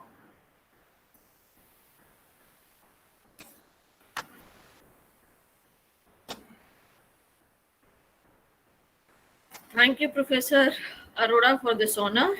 Now I take this opportunity to invite Professor Balram Pani, who is heading multiple responsibilities as the principal, Bhaskaracharya College of Applied Sciences, Director, Center of Open Learning at South Campus, and Dean Colleges here in the university. As Director of Center of Open Learning, Sir has good experience in initiating skill-based courses at the center. So the center is now offering multiple short-term insightful courses for the students of university. His experiences and insights are important for us to plan the course of online and digital learning at IEEE in the context of new education policy. So we would like to learn from your experiences, sir, so that we can chalk out a detailed roadmap for the future aspirations. Thank you and welcome to you.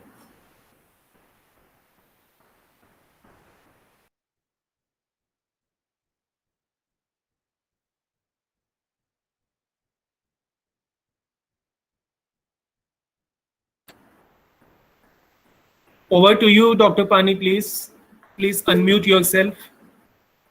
Okay, right now it is okay? Yes, sir. Yes, sir. Okay. Thank you. And good evening, everybody, and all the dignitaries present here.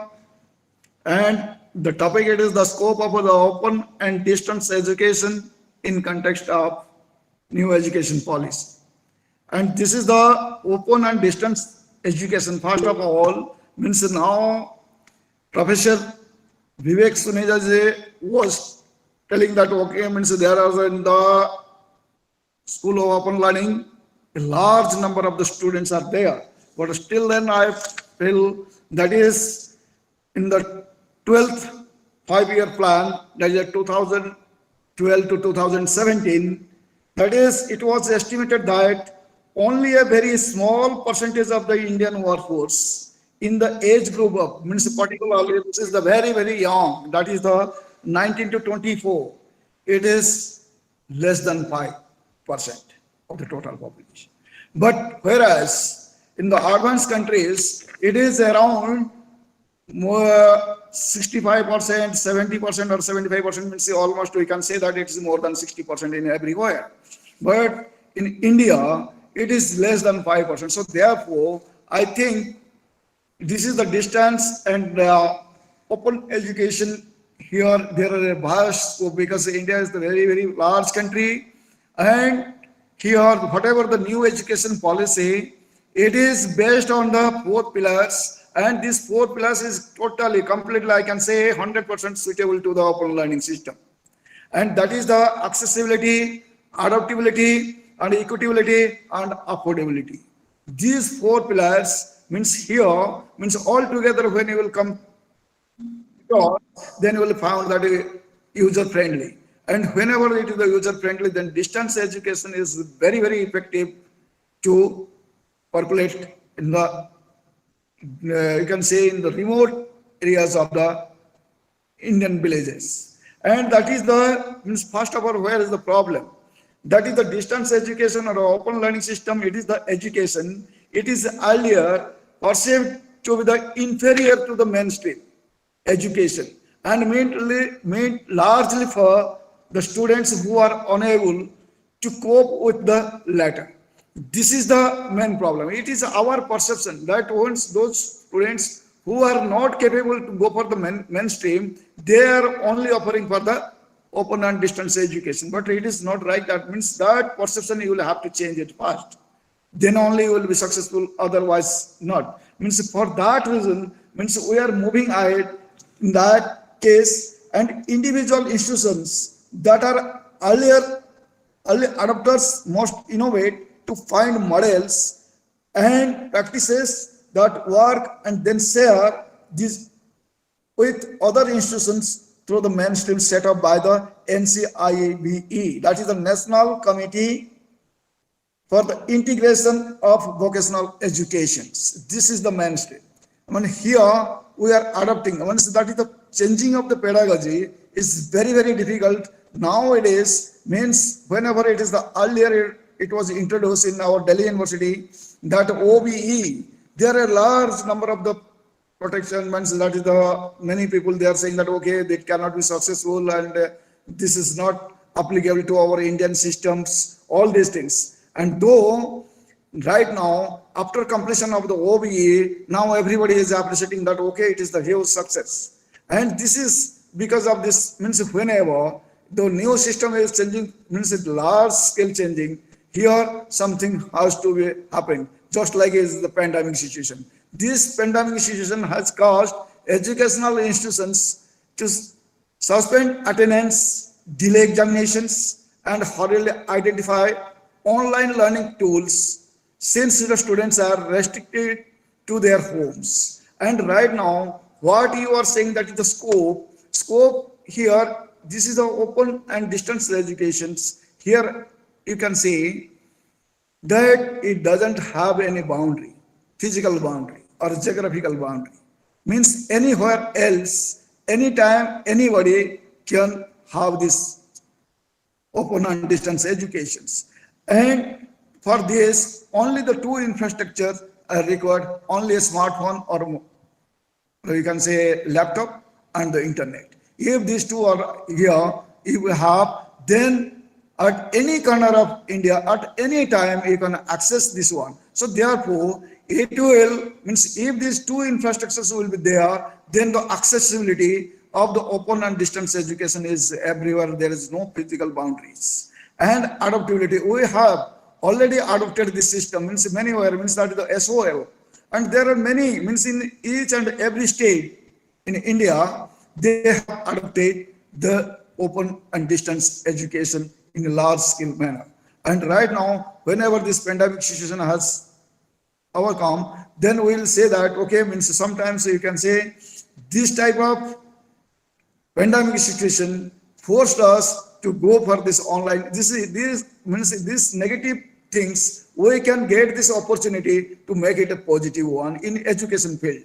And because of the technology development, and we can have a large number of the students, means whether they are poor or anywhere else, large number of students, means if that is the 5% too, you can increase in a large jump. You can say it is the 5% to 30% you can jump at a time. It is very, very difficult to go from the 5% to 30%.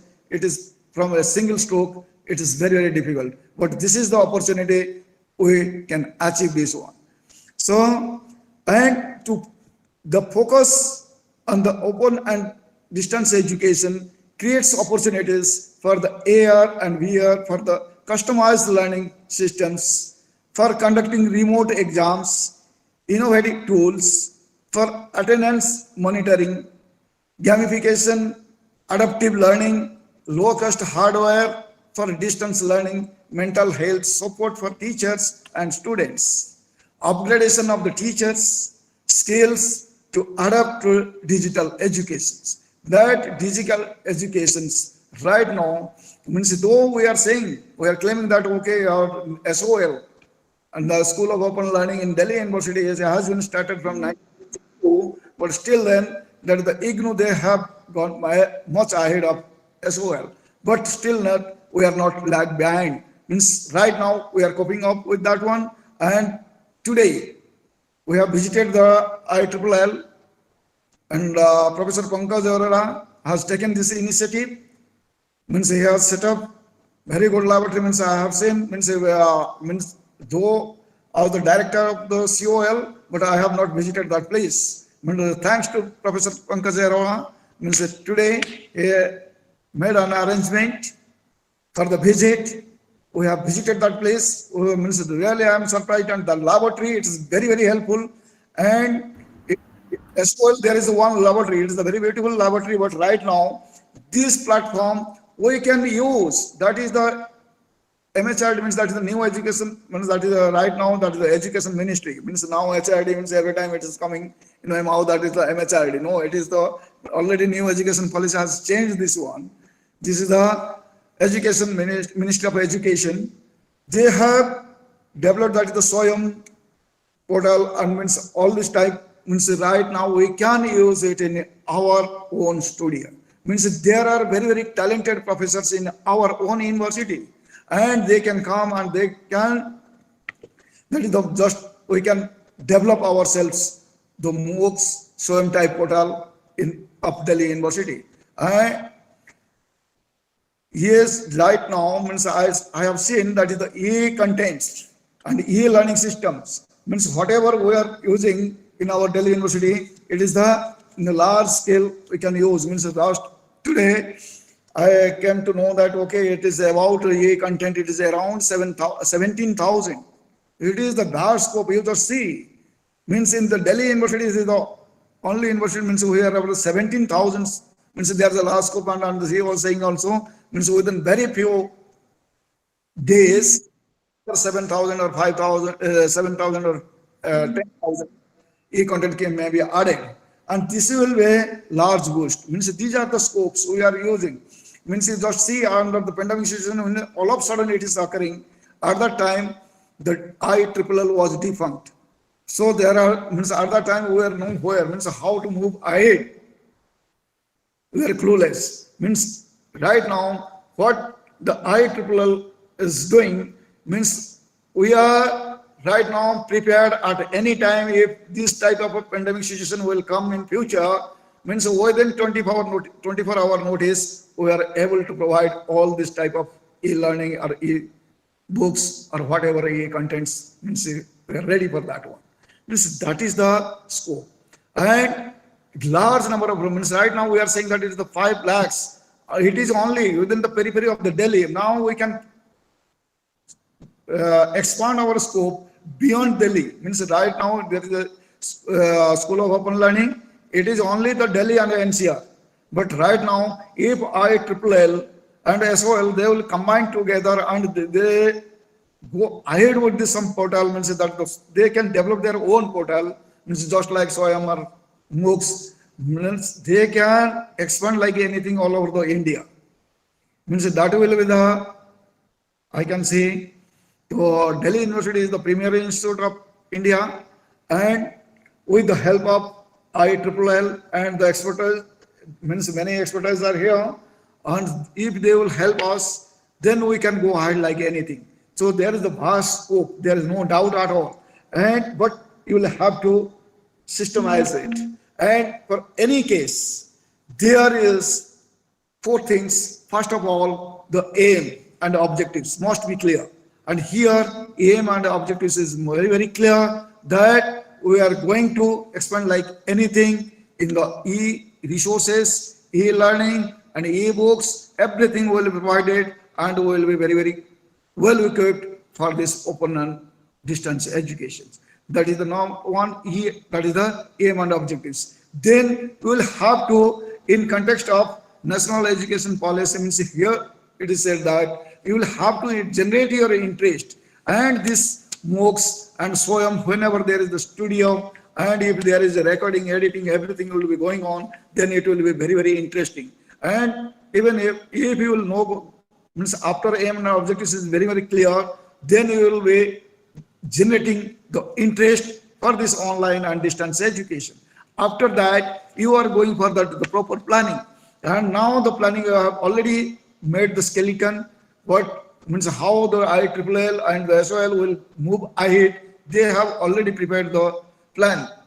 So based on that plan, then only we will go for the implementations. And then when implementation will come together, means all the expertise and all the resources, everything will come together and move in a particular directions. Means when all the forces will come and move in a particular directions, then definitely we are bound to success. There is no doubt at all. Means nobody can stop us to achieve our aim.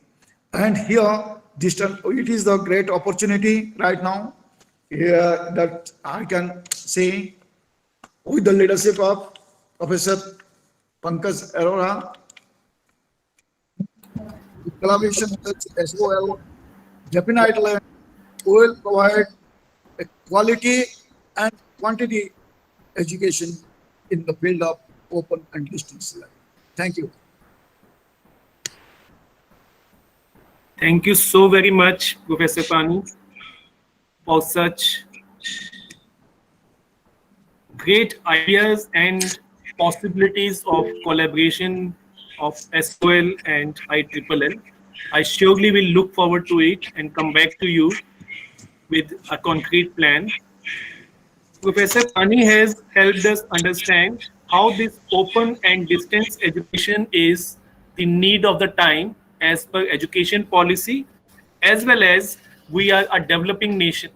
So the resources which are very, very restricted and limited to certain extent, we need to expand it through campus for open learning, for which September 2020 only, Government of India has already released a gazette where University of Delhi has also been approved to be actively working its campus for open learning with certain initial courses, which I am sure Professor Pani is more aware. And the way Professor Vivek Suneja has the GER, which is 26% at the moment, need to be improved up to 50%. This is the vision which National Education Policy is putting forth. And open and distance education is the only way through which we can expand, make it accessible, make it available, make it affordable to all the people in the country. Professor Pani has a great experience of being the director of Campus of Open Learning, because we already have 4.5 lakh students studying under his leadership at Campus for a School of Open Learning. And thank you, sir, for giving such statistics as well as ideas on open and distance learning in its specific context of policy. Thank you very much. Our next speaker, Dr. Sanjeev Singh, who is Joint Director, Delhi University Computer Cell. Now, you can just imagine, he is the person, his institution, DUCC, is the nodal body which we all look up to. because personally believing that open distance education, in the context of open distance education, DUCC and people like Dr. Sanjeev Singh are backbone. They are the torchbearer who can guide us technologically and make it happen in the virtual world. So I would request Dr. Sanjeev Singh, his theme would be possibilities and challenges. So with his great experience now into OBE, admissions completely online, and lot of recruitment related things which are going through technology, through different portals under DUCC, under his leadership. I'm sure he will help us understand and will actually come out with the ground level challenges. He will help us understand ground level challenges in specific context of online and digital education. I would request Dr. Jyoti Sharma to formally introduce him to our audiences and invite him for his session.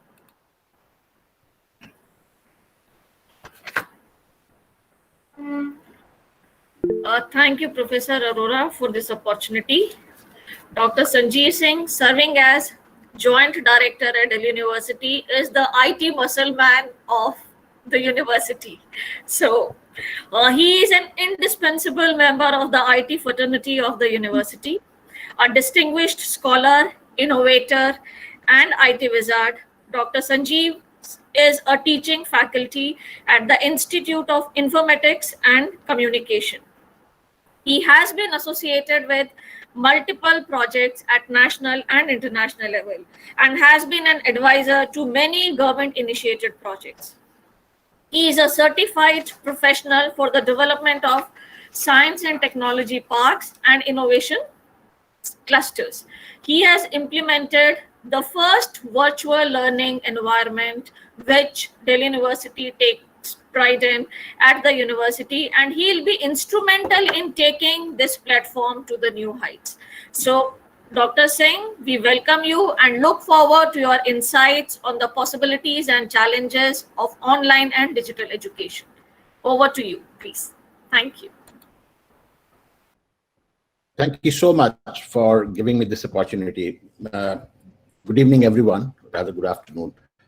So, I'll take one much time of yours because all of you have already acquainted with so much of knowledge and all.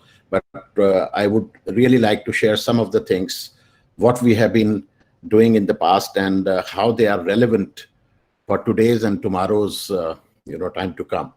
And all of us, we have facing the extraordinary situation, and kudos to everyone, all the faculty members and all the colleagues in the university. They have taken no time to transform themselves to adopt these digital platforms, and they have taken up this challenge without any glitch. So kudos to everyone, and this is a great start and what we are envisaging for the future. So I have prepared a few slides, if I'm allowed, so I would like to share that.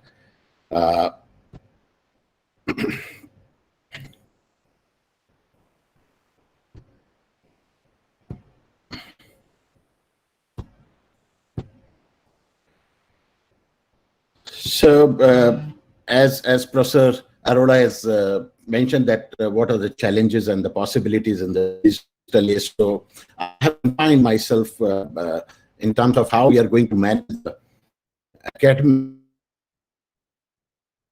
and the discussion point would be around future of learning versus learning of the future. So this we have been deliberating and for the last, I think, couple of decades.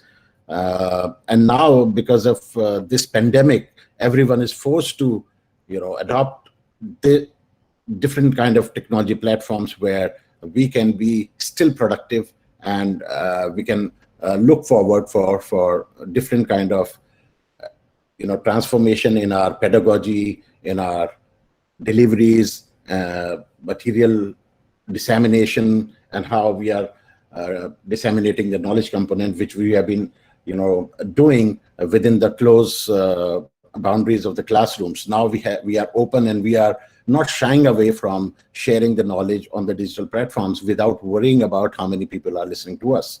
So this is the time of Industry 4.0, where the fourth industrial revolution, and I would like to attract everybody's attention on this and what is in and what is happening. So this is the era where we are talking about, and this is I 4.0, where the three most important components which are redefining the future work, which is number one is the work, second is the workforce, and the workplace. And now, as Professor Pani earlier and Professor Suneja has already defined, that now there is no geographical boundaries, which can limit us to carry out whatever we want to do in terms of academics and the research and all. There are certain hiccups in science-based program where the laboratory is a big concern how to go about it. But still, we are redefining the work which can be automated with the help of robotics, cognitive, AI technologies, and which can be done with smart machines. So in bits and pieces, we all are equipped with all those smart machines in the form of maybe the tablet or the notebooks or the desktop, or maybe other, even the smartphones. The workforce is where all put together who are providing the platform, who are contributing to make it happen, all the faculty members, all the resource providers, all the knowledge providers, even the gig workers is a new term which has coined up in the recent time, and also the crowdsourcing. And you'll be surprised that how quickly the university has geared up and tied up with some of the technology giants and to adopt these platforms within no time. And that is how we quickly integrate all the platforms and brought all the faculty members and the students onto that platform, and very seamlessly. There might be hiccups here and there, but most of the students and the faculty, they have migrated. And the workplace has become the completely virtual, where the work practice is getting reshaped, and the count of collaborations, teaming, and we are leveraging digital reality technologies. And now I think the word of AI and the VR and the augmented reality kind of stuff is not far away, and soon we are going to integrate those components in our teaching and learning practices. So let's think about the education system will need to transform in terms of the research curriculum, or what is the pedagogy, how we are going to define the pedagogy which can meet the challenges of the future workplace. So I'll quickly take you to the challenges, the growing divergence between the research curricula, routine classroom teaching, and what are the market demands, quantity and quality of research, faculty and expertise, interdisciplinary collaborations, online systems, and the resources. These are some of the challenges because we have not been doing enough collaboration in the past. So now this platform, this time, it opened up the opportunities and the chances to collaborate with other people, other peer group, where we can take the help of in terms of the resources. Or I have witnessed some of the cases where the one faculty is taking the classes of other college also of the same paper. So look at the possibilities. In traditional ways, it is simply not possible. And we need to group the faculty as per their expertise. We need to categorize them in terms of their specialization, deliveries, and all that. I think this data has already been shared by Professor Suneja in terms of the gross enrollment ratio and how the new education policy is thriving towards to achieve it, to make it 50%. This is going to be a big thing if we are going to achieve that. So, but look at the structure of the universities in India, how we are structured. So if you look at it, central universities are 45, then national importance, the institutes are 101. We have state public universities, the maximum, then state private universities, and that is how we are categorized. And if you look at this another slide, by specialization, so you'll be surprised to see that 500 universities are of generic type. They are more generic, but in terms of the specialization, if you look at the technical is only 126, medical is 58, agriculture is 52, law is 22, and science is just 9, education is just 6, rural development 5. So now if you look at this, you'll understand where are we in terms of the specialization and the focus, point. Then, if you look at the numbers, because for further deliberation, we need to know these numbers. We have these many universities where the total estimated enrollment in lakhs is 72.65. In colleges is 265, and standalone is just 21.95 lakhs. So this is the enrollment, just for understanding, at various levels through the regular mode. If you look at the first column, the PhD enrollment in terms of the female and the male, if you look at 68,842, and male is 92,570. Likewise, an MPhil and PG undergraduate and other various courses. And now in the next slide, you will see this is the enrollment. But if you see the outturn, it is just 14,000 compared to 65,000. And in male, just 20,000 PhDs comparison to 92,000. So what are the gaps? Is the resources, infrastructure, or we need to find out this. So these are the shocking figures, and we have to work on that. And I hope the new education policies would give enough consideration on these things. So if we look at India at 2030, so we are heading towards 500% increase in the area of reach education target by 2030, and we are going to face 144 million postgraduate students by 2030.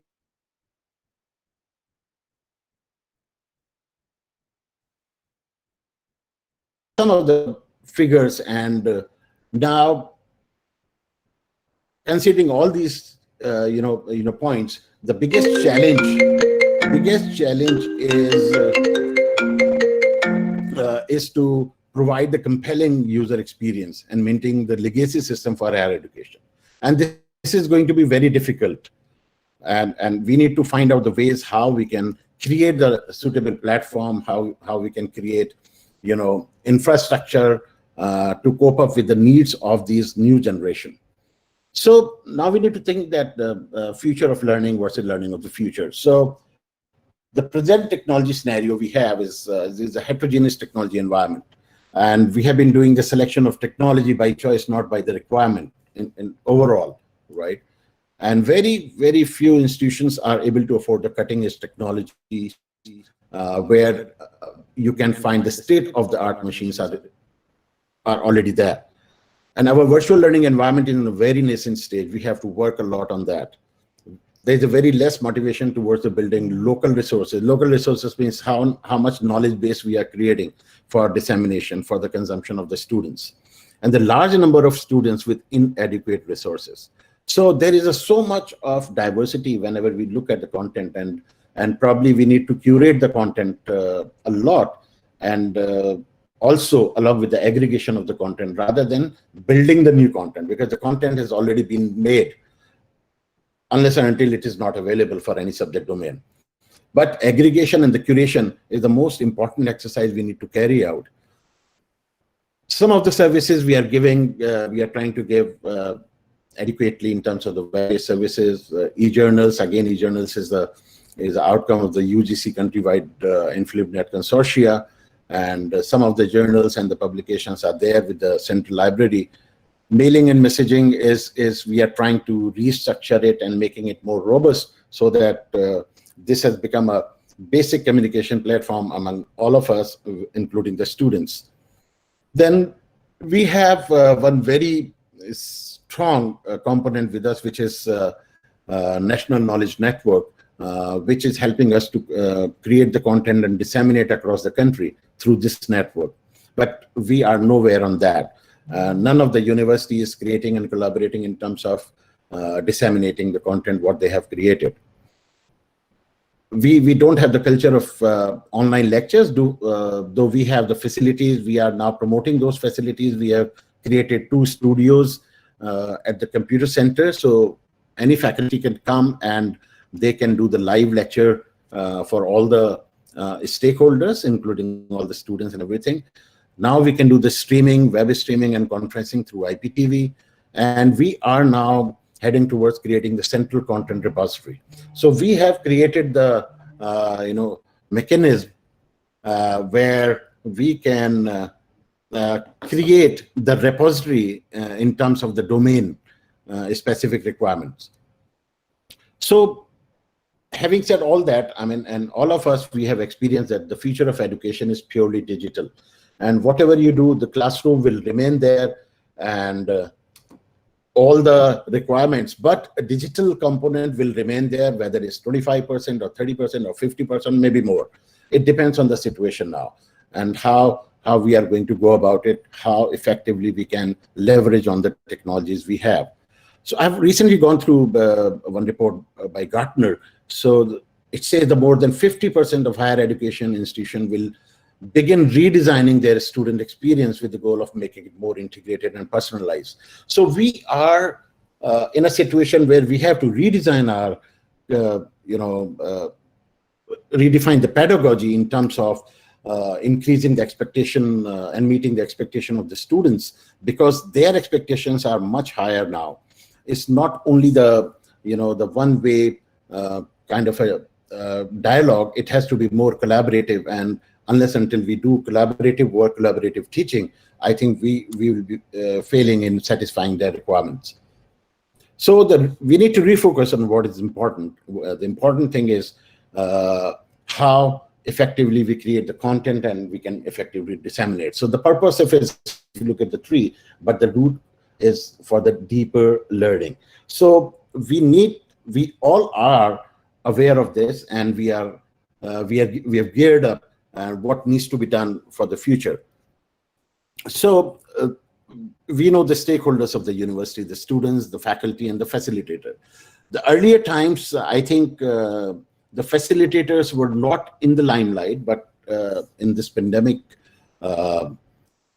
time, we realized the facilitators are becoming the backbone, how they are facilitating the process of bringing both students and faculty at the same platform, and they are facilitating different, the component of the entire ecosystem, and they are making it happen.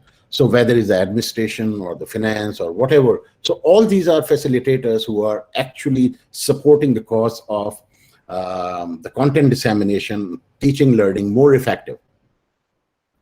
So the action plan is developing and designing the courses for the professional development of faculty. This is the constant program we need to run.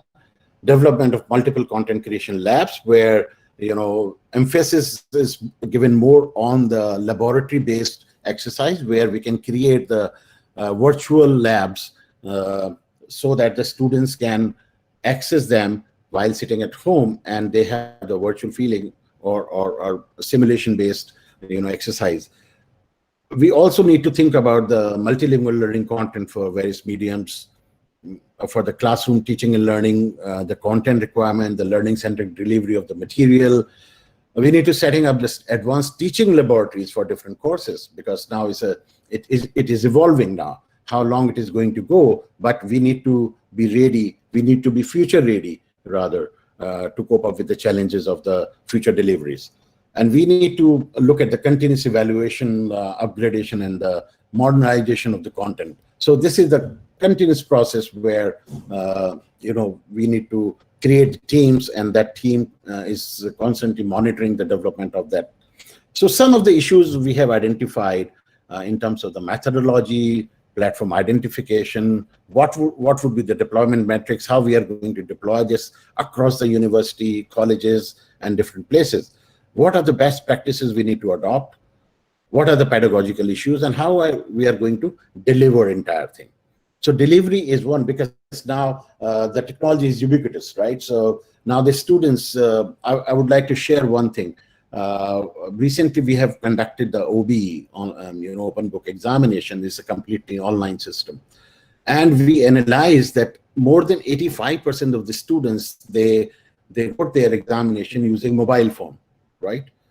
Only around 10 to 12% they use their laptops, and rest they use the tablets. So now look at that. We need to design the content, we need to design the platform, which should not be any device centric. It should be uniform, which can be made available across the device metrics. Some ways forward where we need to build a curriculum based content. The collaborative has to be the key approach, and the project-based lab module, training of the teachers for effective ICT educational use, such as providing guidance, help, and usage rule for the students.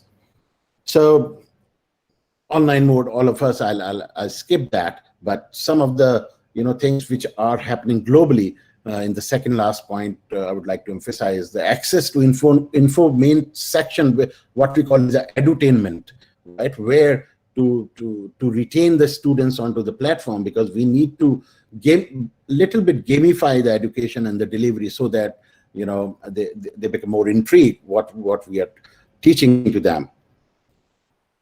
So this is the virtual platform for our academics and the research, what we have envisaged, and we are in the process of deploying this. So we'll have the web content management at the central core system, and we'll have the virtual laboratories, digital libraries, virtual knowledge centers, where the research projects and the education projects can be housed. We have the separate e-learning platforms where the authoring tools will be provided, the offline client control would be provided, and also the facility of creating the SCORM format of the e-courses would be made available. The testing method would be there, the full format video conferencing. So this is integrated, the platform what we are working on right now, and very soon it would be available for usage by each and every faculty member of this university. So this is going to look like how the academics would be delivered if you look at the institution A or the college A, college B, college C, and D. So all of them, they have the virtual component of e-learning, virtual labs, virtual knowledge centers, digital libraries, and this will form a learning network. So this learning network would facilitate all the faculty members, the administrators of the colleges, university, all the students, and the advantages would be from anywhere. Through a single sign-on, they can authenticate themselves to access any education resources. So what we are going to get out of this is a seamless access to all research or the academic resources. It would be easy inter-institutional and intra-institutional access to resources. So we have finest brains in our university. If you look at one subject, so we'll have more than 500 teachers would be there in that group, and imagine the possibility of creating the content or in the collaborative format, how much we can achieve within very less time. And we'll also achieve the transparent organization of e-learning using inter-institutional links. Then these are some of the possibilities I would like to highlight, that to explore synergies between open access resources and other initiatives, because now as Professor Mittal has already emphasized on copyleft and copyright, so we already have the Creative Commons as a beautiful licensing system where you are empowered to use somebody's content if it is that and republish it. So it enables you, right, if you start using the open access, open education resources. So second point is the content creation and the sharing through the NME ICT, which is the Government of India's the prime project, and we have already developed some of the content way back in 2007 or 8 under this scheme. So many lesson plans have been created under this scheme. Also, we'll get the learning flow exchanges. This is very important aspect when we collaborate, right? So the pedagogy is a very important component when we are teaching and learning, right? So once we collaborate, with different faculty of different institutions, so this learning flow would definitely increase the productivity and would it help the learning community by and large. So we need to also integrating the effective web tools, which would come from our robust system what we are designing, right? So these are some of the implementing opportunities, some very selected one. One is the government initiative with the SWAM. SWAM is a MOOC platform where all the faculty members they invited and to create the content in 4 quadrants, where the multimedia component, the assessment component, and the learning component, and the visual component, all those 4 components put together makes a module, learning module. So, and now SWAM platform is also conducting the online refresher programs for the faculty members, even the orientation program. So the possibilities are immense, and they are expanding this platform, and they are also inviting university to participate aggressively. And this platform will be used for the future and national education policy, where they have announced the academic credit bank. So any students can take few credit from this SWAM portal and earn those credit and retain those credit there, and can publish wherever he's studying at the moment. So this would also be utilized by the students for earning the credits, which is an integral part and a very prime component of the national education policy, new education policies. Some of the MOOC platform globally are available. All of us, we are aware what all is there, how structured they are, and what kind of resources are available. But the important one is the open resources, where OpenCourseWare, which was started way back, I think around 35 years back by MIT in the name of OCW, OpenCourseWare.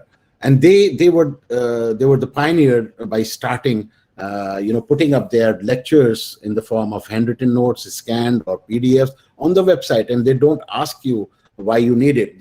They don't even ask you to register yourself, right? They have created the resource and they have just started publishing over for the community. So this is the largest pool of shared and open content for diverse need. Another one is the Merlo. Merlo is an aggregator of the content of mainly in the life sciences, and they're covering the other social sciences subject, where multimedia based content is available, where you can find simulations, you can find animations, and all those kind of things. OKI and DSpace, these are the platforms where global community is sharing their content and disseminating it. We have the labs and simulator for the science communities, where with the immersive technologies. So some of the prominent ones are the iLabs, Labster, VLabs, PraxiLab, Online Labs, OLabs, and they are helping and they are integrating the augmented and the virtual reality component to make you feel that you are actually in the laboratory. So these are some of the implementing, and they are readily available, and you can avail these facilities any point of time. So in the technology trend in higher education, it has become a more versatile and ubiquitous, right? We have experienced in the last 5 to 6 months. There's a tremendous growth in a network-based learning. We are all networked. We are recognizing our student by their ID. We are recognizing them with their different, annotation. People are creating their different avatars, and we are slowly getting into that environment. And a separate ecosystem is being created, and we are getting used to, right? So the technological fluency is becoming a graduation requirement. So all of us, whether it's the faculty or the students, unless until we know how to use technology and different platforms, will be lacking behind. So as a responsibility, DUCC has created different kind of curriculum for the faculty members. We have signed different MOUs with different organizations so that we can start effective training session for the faculty for T3 concept, train the trainer, and separate programs for the students for the technological fluency. And now overall, we must recognize that the network has become the core learning platform. So forget about the classrooms and the furnitures and whatever. If we don't have the network, we are out of it. So this is what do we have to gain? If you look at the left hand, so you have to minimize the cost, create the standards, ensure access, and improve learning. So these three major components of learning, technology, and operation. Now, operation has become a very integral part. If your internet is down, right, so everything become impossible, right? You have to ensure 365 enough throughput is available on your network, right? Your device should be up and running all the time. Your integral part like the camera and the mic, all those things should be tightly integrated with the platform which you are using in, right? We need to be very, very careful in terms of keeping a standard and the standalone as a redundant device with us. So if one device get failed, so another device can be taken up immediately. So these are the things which are coming up seriously. So we are learning technology. We are getting more into the operations. We understand the importance of operations now more. So because we don't want to lose even a single second communication. So these are the the learning, technology and operation, access to greater learning opportunities, increased data for teachers, student and parent decision making, and so on and so forth. So now when we say the technology acquisition, so it's a big question mark. So we have to keep the cost at the minimum. So that is why we have signed quickly a couple of MOUs with Google and Microsoft, so how we can leverage on their technology for education without spending huge amount of money. So these are the things. And yet we need to ensure the security and the privacy intact of the users.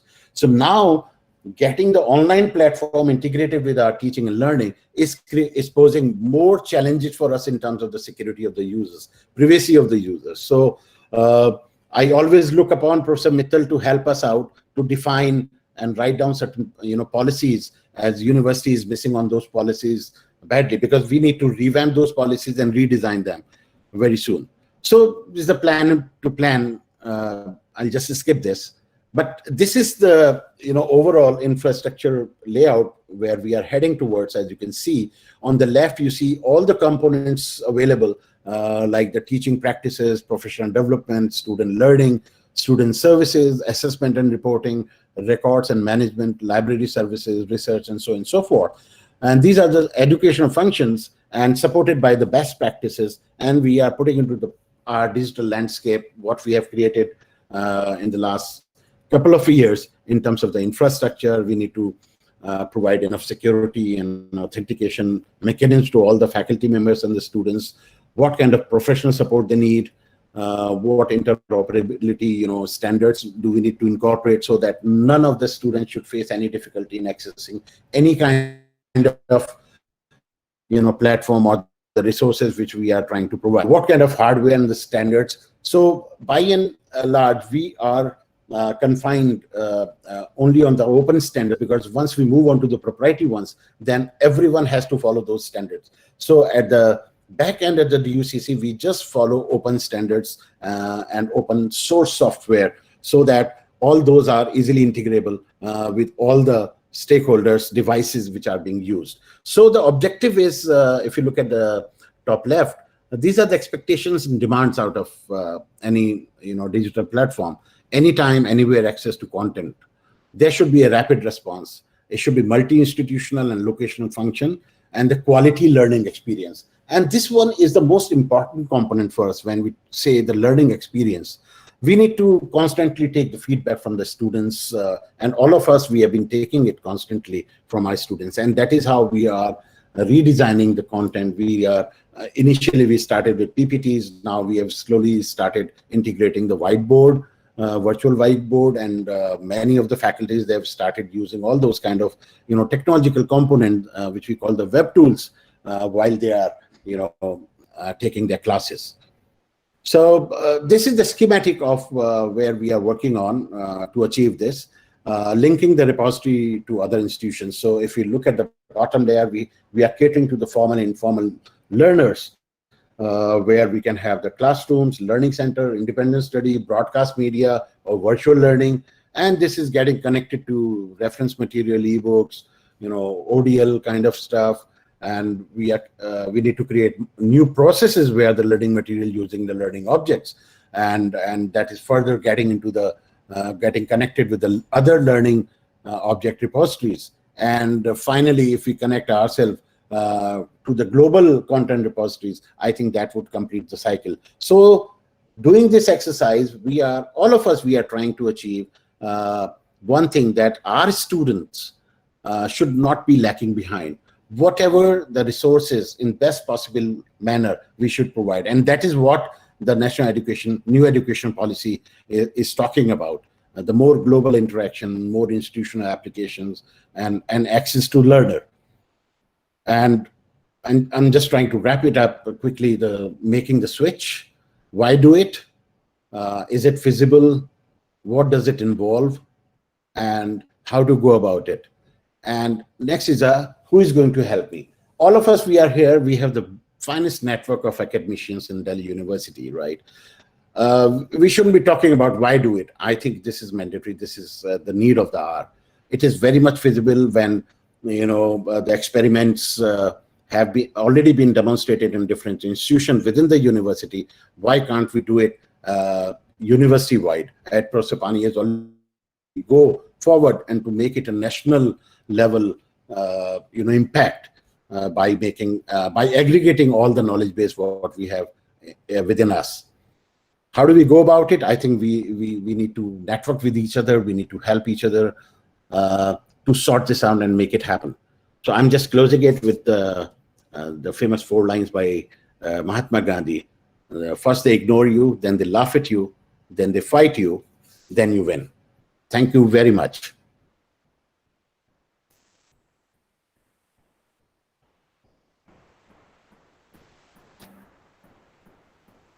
Thank you, Dr. Sanjeev.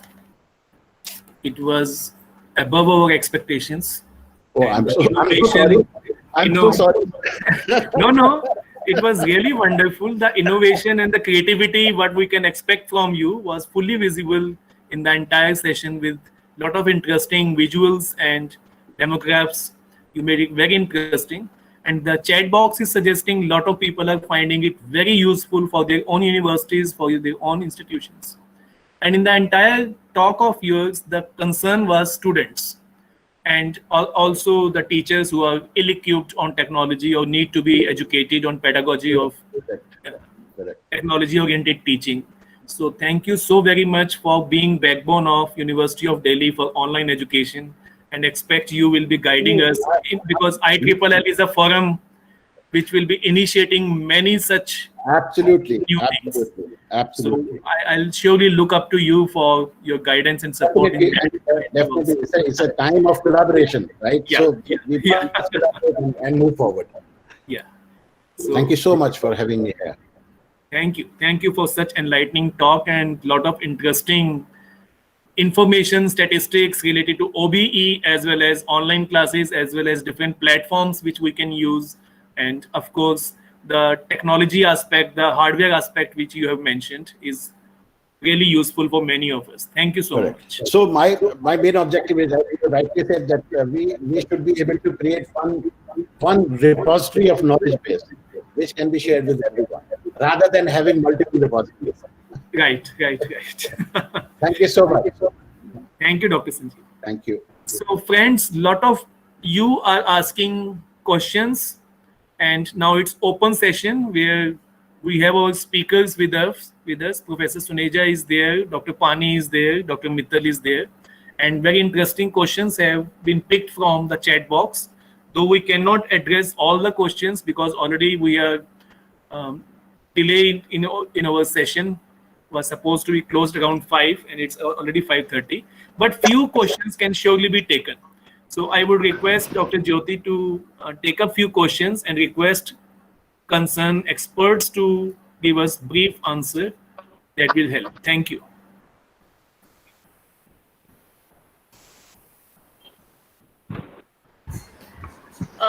Thank you, Professor Arora. I have taken up questions from the chat box in the Google Meet and from the YouTube also. So I'll take up 4 questions here. The first question is by Dr. Chandan Srivastava from Central University of Bihar. The question is to Professor Suneja. Sir, Dr. Chandan has asked, because after Kothari Commission in 1964, the now new education policy has refocused the emphasis on vocational education. So how are we going to integrate vocational education in higher education institute? Thank you, Dr. Chandan, for that question. It's going to be a challenge. It's not a simple matter. We've tried in India to do various things about vocational education, and we haven't been very successful. They are, as opposed to the IITs, they are the ITTs, which the private sector has tried to get involved in, and yet we haven't made a great success of it. Unlike countries like, say, Germany, where apprenticeship models, vocational education does very well, because they have a thriving industrial sector which uses people from vocational streams who are qualified. It's not a jugaad system. But in India, whether you want to get a plumber, you want to get a bricklayer, you want to get an electrician, most people have learned on the job. And probably the reason for it is the low income levels that these professions often command, because there are so many of them. There's such unemployment.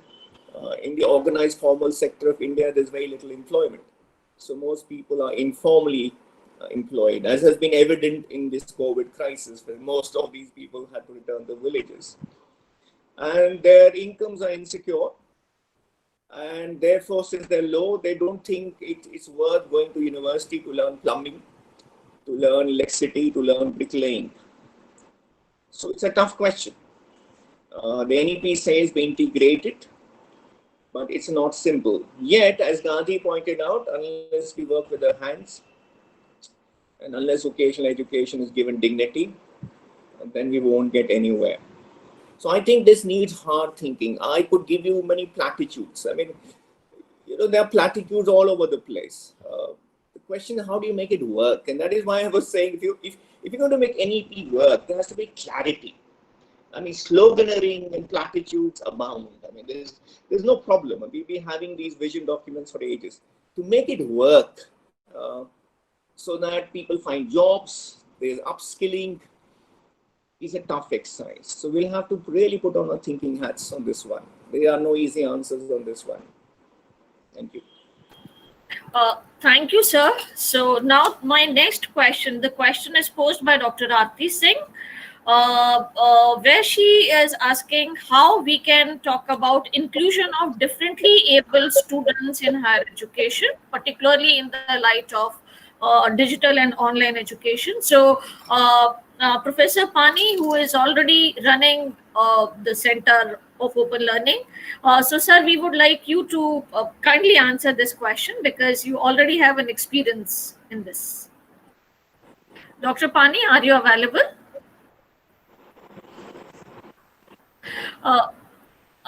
I don't think so. Suneja sir, Vivek sir, please. So could you please take up this question? Would you mind, my connection was breaking. Would you mind repeating it very quickly? Sir, how we can have inclusion of differently abled students in higher education, particularly when we are emphasizing online teaching and digital education? Yes, right. I think that is extremely important. But I think online education should be as conducive or perhaps more conducive to people with disabilities than class-to-classroom teaching. Take people who are orthopedically handicapped. They need not travel distances. I mean, we've all seen in the campuses of Delhi University on the roads, people who are blind and trying to cross the road, and how difficult that is.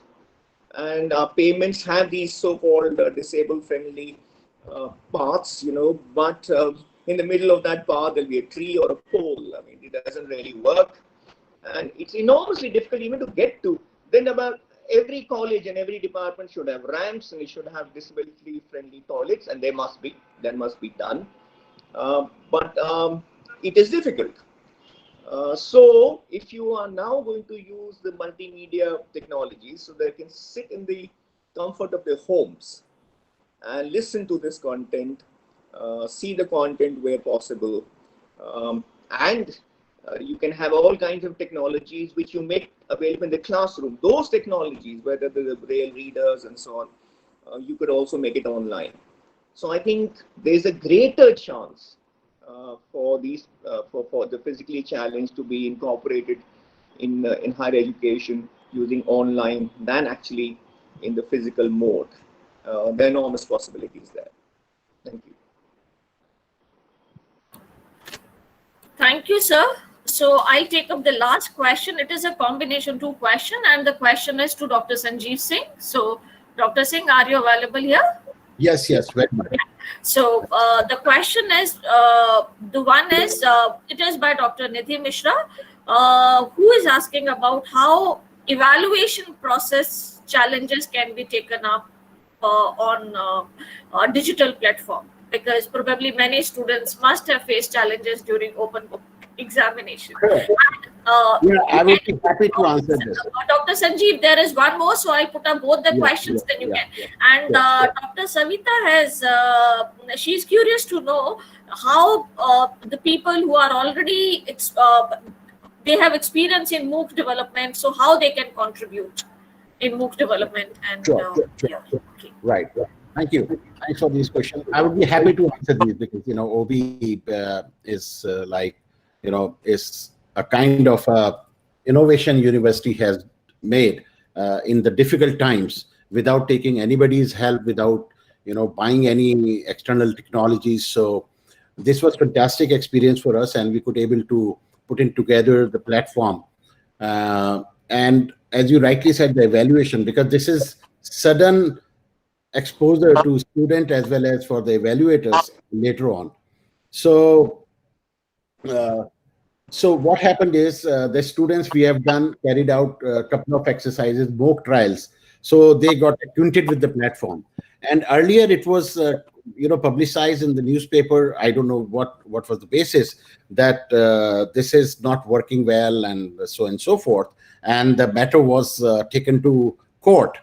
And the court, give us the direction, and we explained the entire thing and the entire mechanism. And they got convinced, that they gave us the direction that please go ahead with OBE, right? And that is how this whole thing started.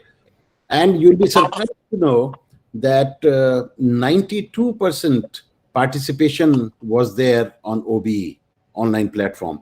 As Professor Suneja just mentioned about the disabled, the students, and 85% participation were from the visually handicapped students on the OBE portal.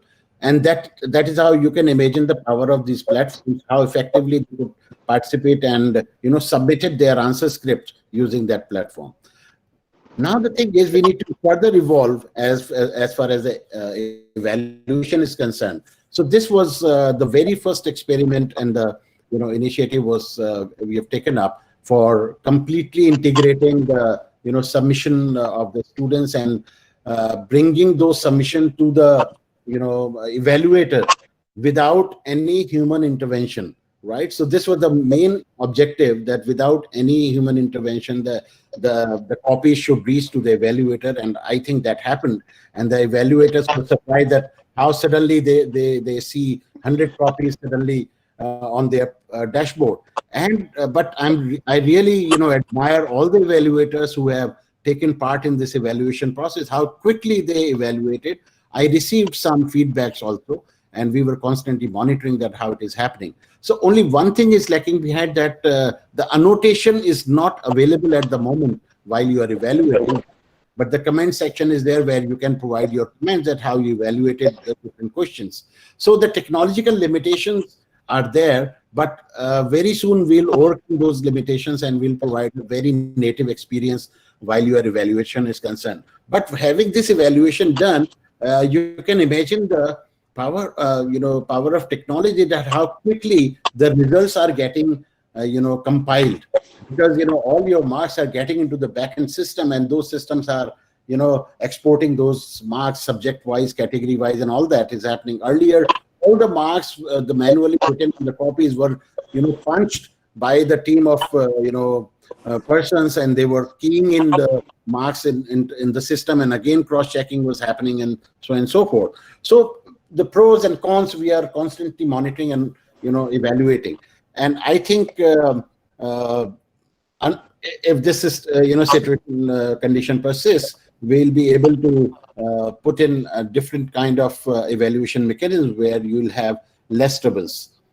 So that is how my take on the evaluation. An evaluation can be made more robust in terms of the internal evaluation will be automated very soon. So you don't have to, give the test and all, then compiling it back. Everything will be automated on the platform. Students would be submitting the assignments, and they will be evaluated, and the marks will be given online. So all those things are in the pipeline, and very soon we'll publish all those things. The second question was onto the.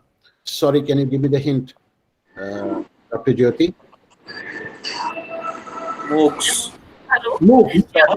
Yeah. MOOCs. So this is what I was, emphasizing on, that all of us, I mean, we have the finest brains with us, and people are creating their own content, and it's a novel content. And we have created the platform where your MOOC content can be hosted, right? So within next couple of weeks, all of you will listen from us that, okay, this is the hosting place where you can host your content and disseminate it without any restrictions. So guidelines will be made available.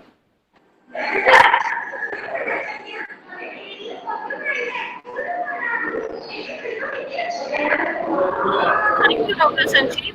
Yeah. There are many questions, but since we are really short of time, we are very late, and we have to again plan Sure. tomorrow. We may have a So we are different closing for tomorrow. today, but thank you, lovely audience, enthusiastic participants, for your increasing, encouraging remarks. Thank you so much. I take this opportunity to thank the speaker of the day, Honorable Chancellor,